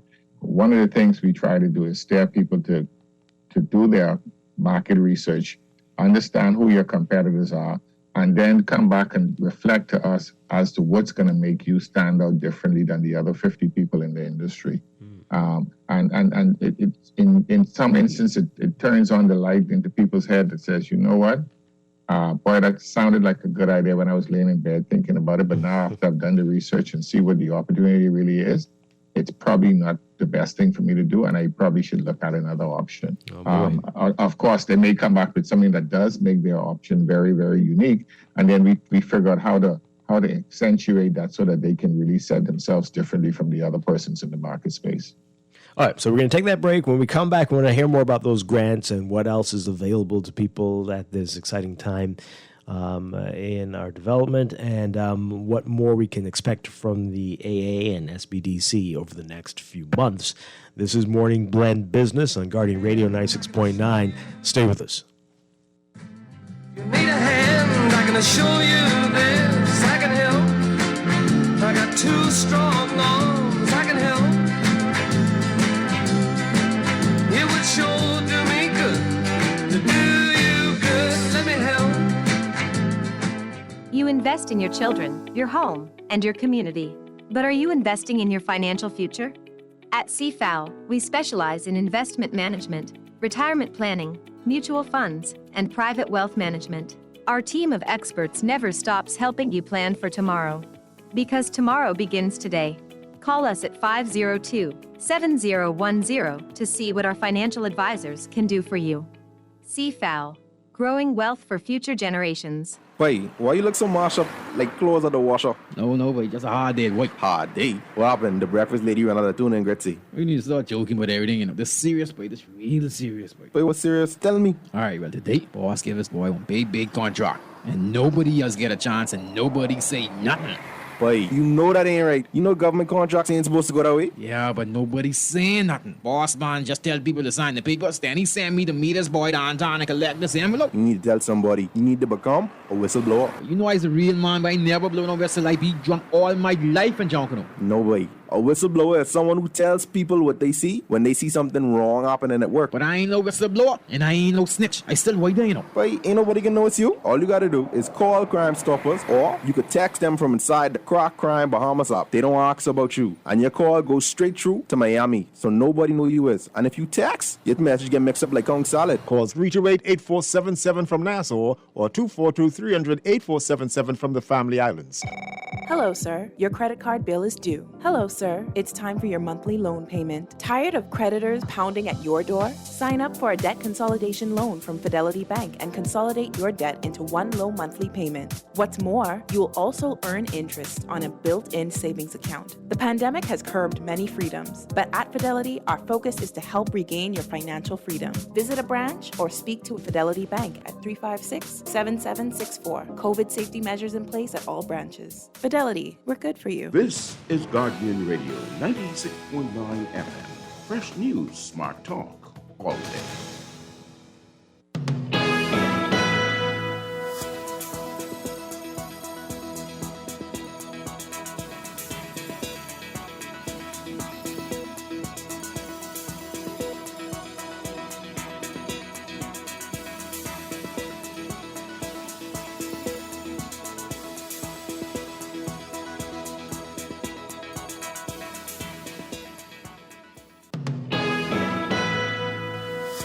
We've got your final look at weather for this morning. We've got a ridge across the northwest Bahamas that will continue to persist before shifting eastwards ahead of an approaching cold front that's expected to reach the northwest Bahamas by tomorrow. Boaters in the northwest Bahamas should be alert for water spout activity. For the northwest today, look for partly to mostly sunny and hot conditions with isolated showers, variable cloudiness, and scattered showers with a chance of isolated thunderstorms, mainly across the extreme northwest Bahamas by tonight. For the central southeast Bahamas, mostly sunny, hot, and breezy with a chance of a stray shower today, turning mostly fair and warm tonight. Smoke-craft caution in effect. 83 right now in Nassau. Look for highs getting up to around 91 Fahrenheit, 33 Celsius. Overnight lows tonight getting down to about 74 Fahrenheit, 23 Celsius. In your extended outlook, that cold front is expected to become stationary and meander near the Exuma Keys while dissipating through Monday. So for tomorrow, Friday, partly cloudy to cloudy and warm with scattered showers and the chance of isolated thunderstorms in the northwest and central Bahamas, mostly sunny and hot in the southeastern islands. Saturday, partly mostly cloudy and warm with scattered showers and the chance of isolated thunderstorms. That's your morning blend weather check.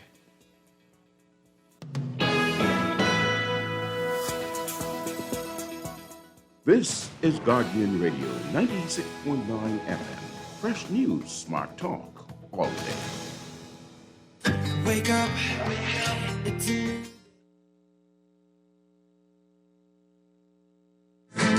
You need a hand, I can assure you this. I can help. I got two strong arms, I can help. It would sure do me good to do you good. Let me help. And we are back here with Morning Blend Business on Guardian Radio 96.9. Dwight Strachan along with Laverne Gardner. We are talking with the Access Accelerated Small Business Development Center. We've got Davinia Bain and Winston Roll with us. I've got a question here following up on Laverne's point. Do you suggest that people, as a text, do you suggest that people with the same type of ideas come together in partnership? Of course, we know that's a common thing, especially here where people like your idea and then copy it wholesale and then drive both of you out of business. But what do we do about that here? What do you suggest to people with similar ideas? A few years ago, I would have said it would never happen, Dwight, but we're seeing that, sometimes when people go through hard times, it makes them rethink their strategies. And we're finding more and more where people are collaborating and finding out what synergies they may have with another potential competitor to see how they can take advantage of the opportunity that benefits both of them. The one thing I would say is make sure that you set up the proper structure from a legal perspective so that as the business start to get successful, you don't have infighting issues. Right. The other thing too is to make sure that your shareholders agreements, etc., are very clearly outline roles and responsibilities, who's responsible for what, etc., so that you don't start down. Unfortunately, our methodology is let's get started, and then we'll figure it out as we go along. And sometimes when you get to the figuring out stage, you're so deep in the hole, it's difficult to fix what you should have fixed at the very beginning. Wow. Yeah. Dwight, I don't know how deep you want to get into that, but there's so many ways to accomplish the benefits of coming together without formally coming together. So, for example, the biggest benefit of coming together is economies of scale, especially with respect to buying power, and then sometimes some of the expenses, right? But let's just look at it. I mean, let's say we had 100 persons come to us wanting to sell weave. I'm just unfortunately using the closest thing that come to my head. So there's no reason or rhyme behind this example. Okay. Most of them are selling the exact brand, the same length, the same brand, the same colors. The only difference is there are different locations in the country, and they feel as though they may have a comparative advantage based on the geographic location or their ability to attract clients through their social media tactics, but they still buy the same product. You may not have to become partners in a business, but you could become partners in a purchasing game. So rather than you buying 20 packs and paying $1 each, you buy 2,000 packs and pay 2 cents each, still sell it for the same price. Everybody wins. You go back to your differentiation based on location. And so yes, absolutely. We encourage people, let's do this thing smart. If you're bent on opening the 101st hair sales product sales place, then let's try and do it a little bit smarter. Yeah, definitely. The other side of it too, Dwight, is if you're coming to the SBDC for us to put you to funding, bear in mind that we're expecting you to bring forward a proposition that one, the financial institutions are prepared to fund, and two, that we're prepared to put our guarantee behind. So if as she said, if you're the 151st hair weave store that's coming out and you're not doing anything different, it's going to be very difficult to get funding for your project. I can imagine. All right, so you mentioned that there are more grants available. Tell us more about that. What are some of the new opportunities that we'll be seeing over the next few weeks?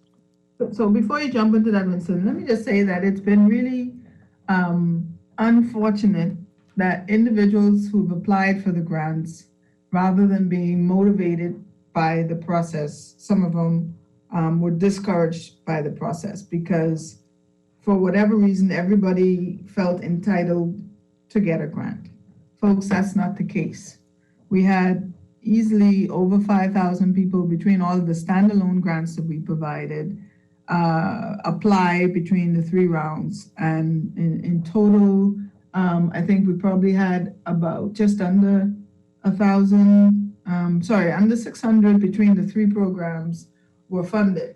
So, we have 5,000 applications and 600 to 700 persons are going to get the grant. You cannot become discouraged if you're in the group of persons that didn't get the grant. It's almost impossible for everybody to expect to receive $5,000 with no obligation to repay.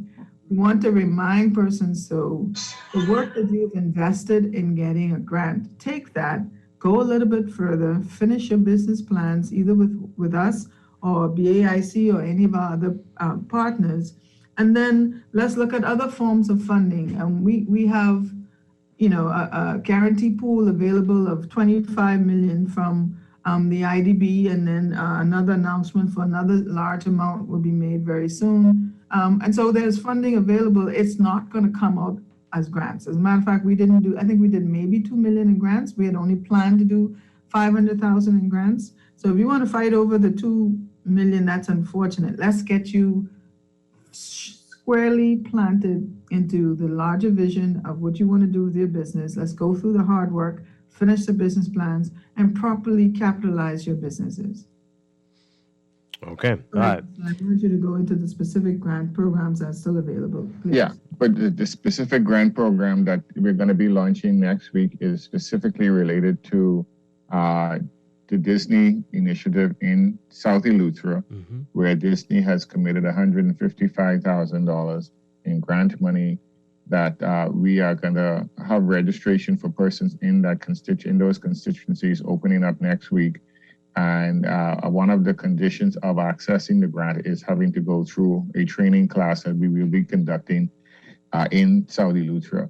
The Disney also partnered with the South Eleuthera Chamber of Commerce, or the Eleuthera Chamber of Commerce, to establish a business hub and a business incubator in South Eleuthera, and that is where our team will be operating from, meeting with clients and performing the training that's required for persons to get access to the grant money. Okay. So that's good. And then so there are other opportunities available. They may not be in the form of a grant, but tell us about that. Other initiatives that people can be looking forward to. Well, yeah, our regular program is a program where persons register with us and they go through a process of developing their business plan. If they already have a business plan, it's a different path that they go down, which is a shorter path. But eventually, the thing that you want to get to is you want to get in front of our credit committee.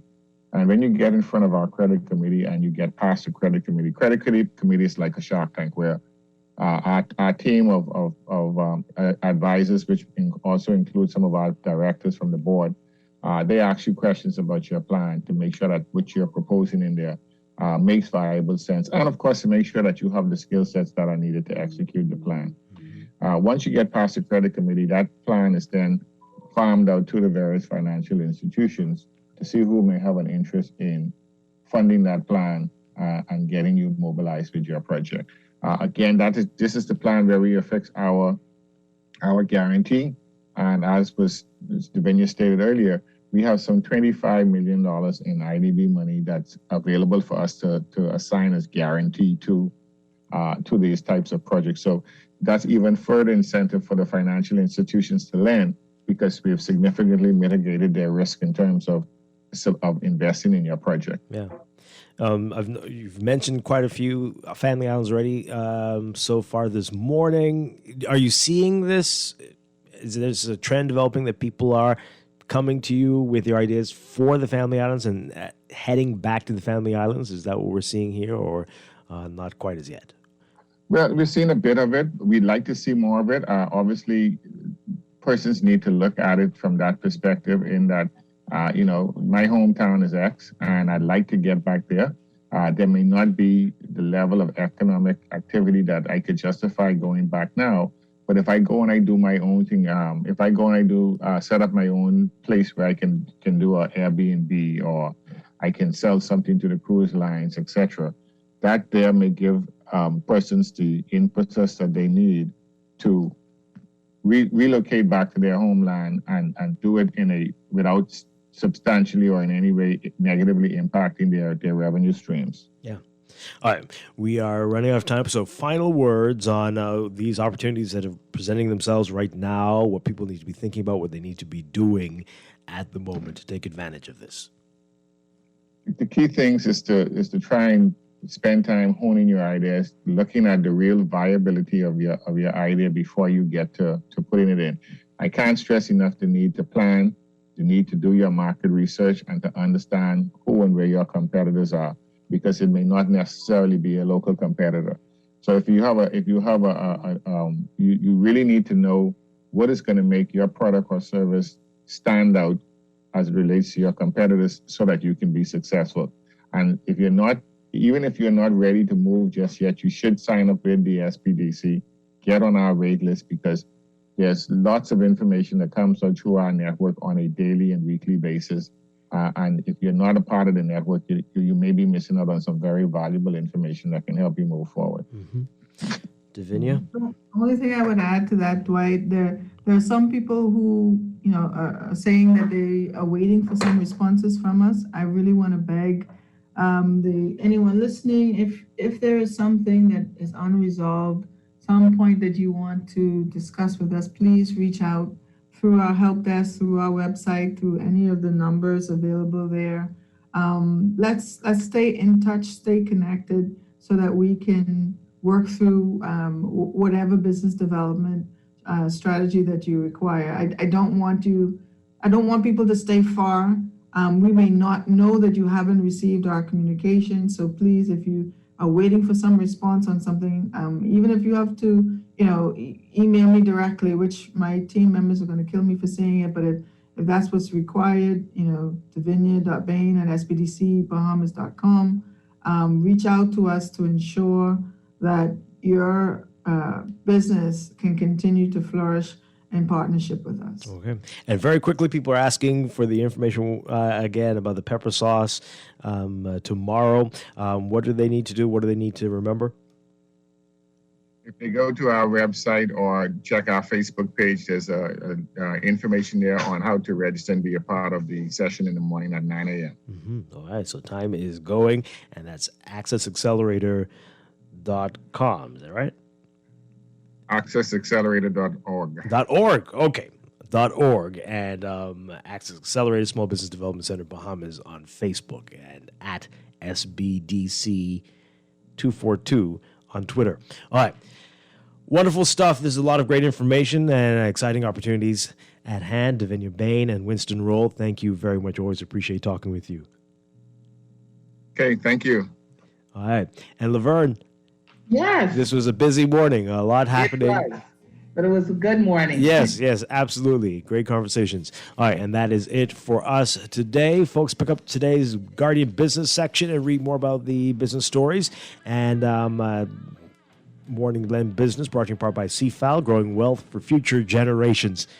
That's it for us today. I'll be back tomorrow morning with more Morning Blend Business and Morning Blend right here on Guardian Radio 96.9. Dwight Strachan, have a great one. Stay tuned for On the Clock with Aaron Green next.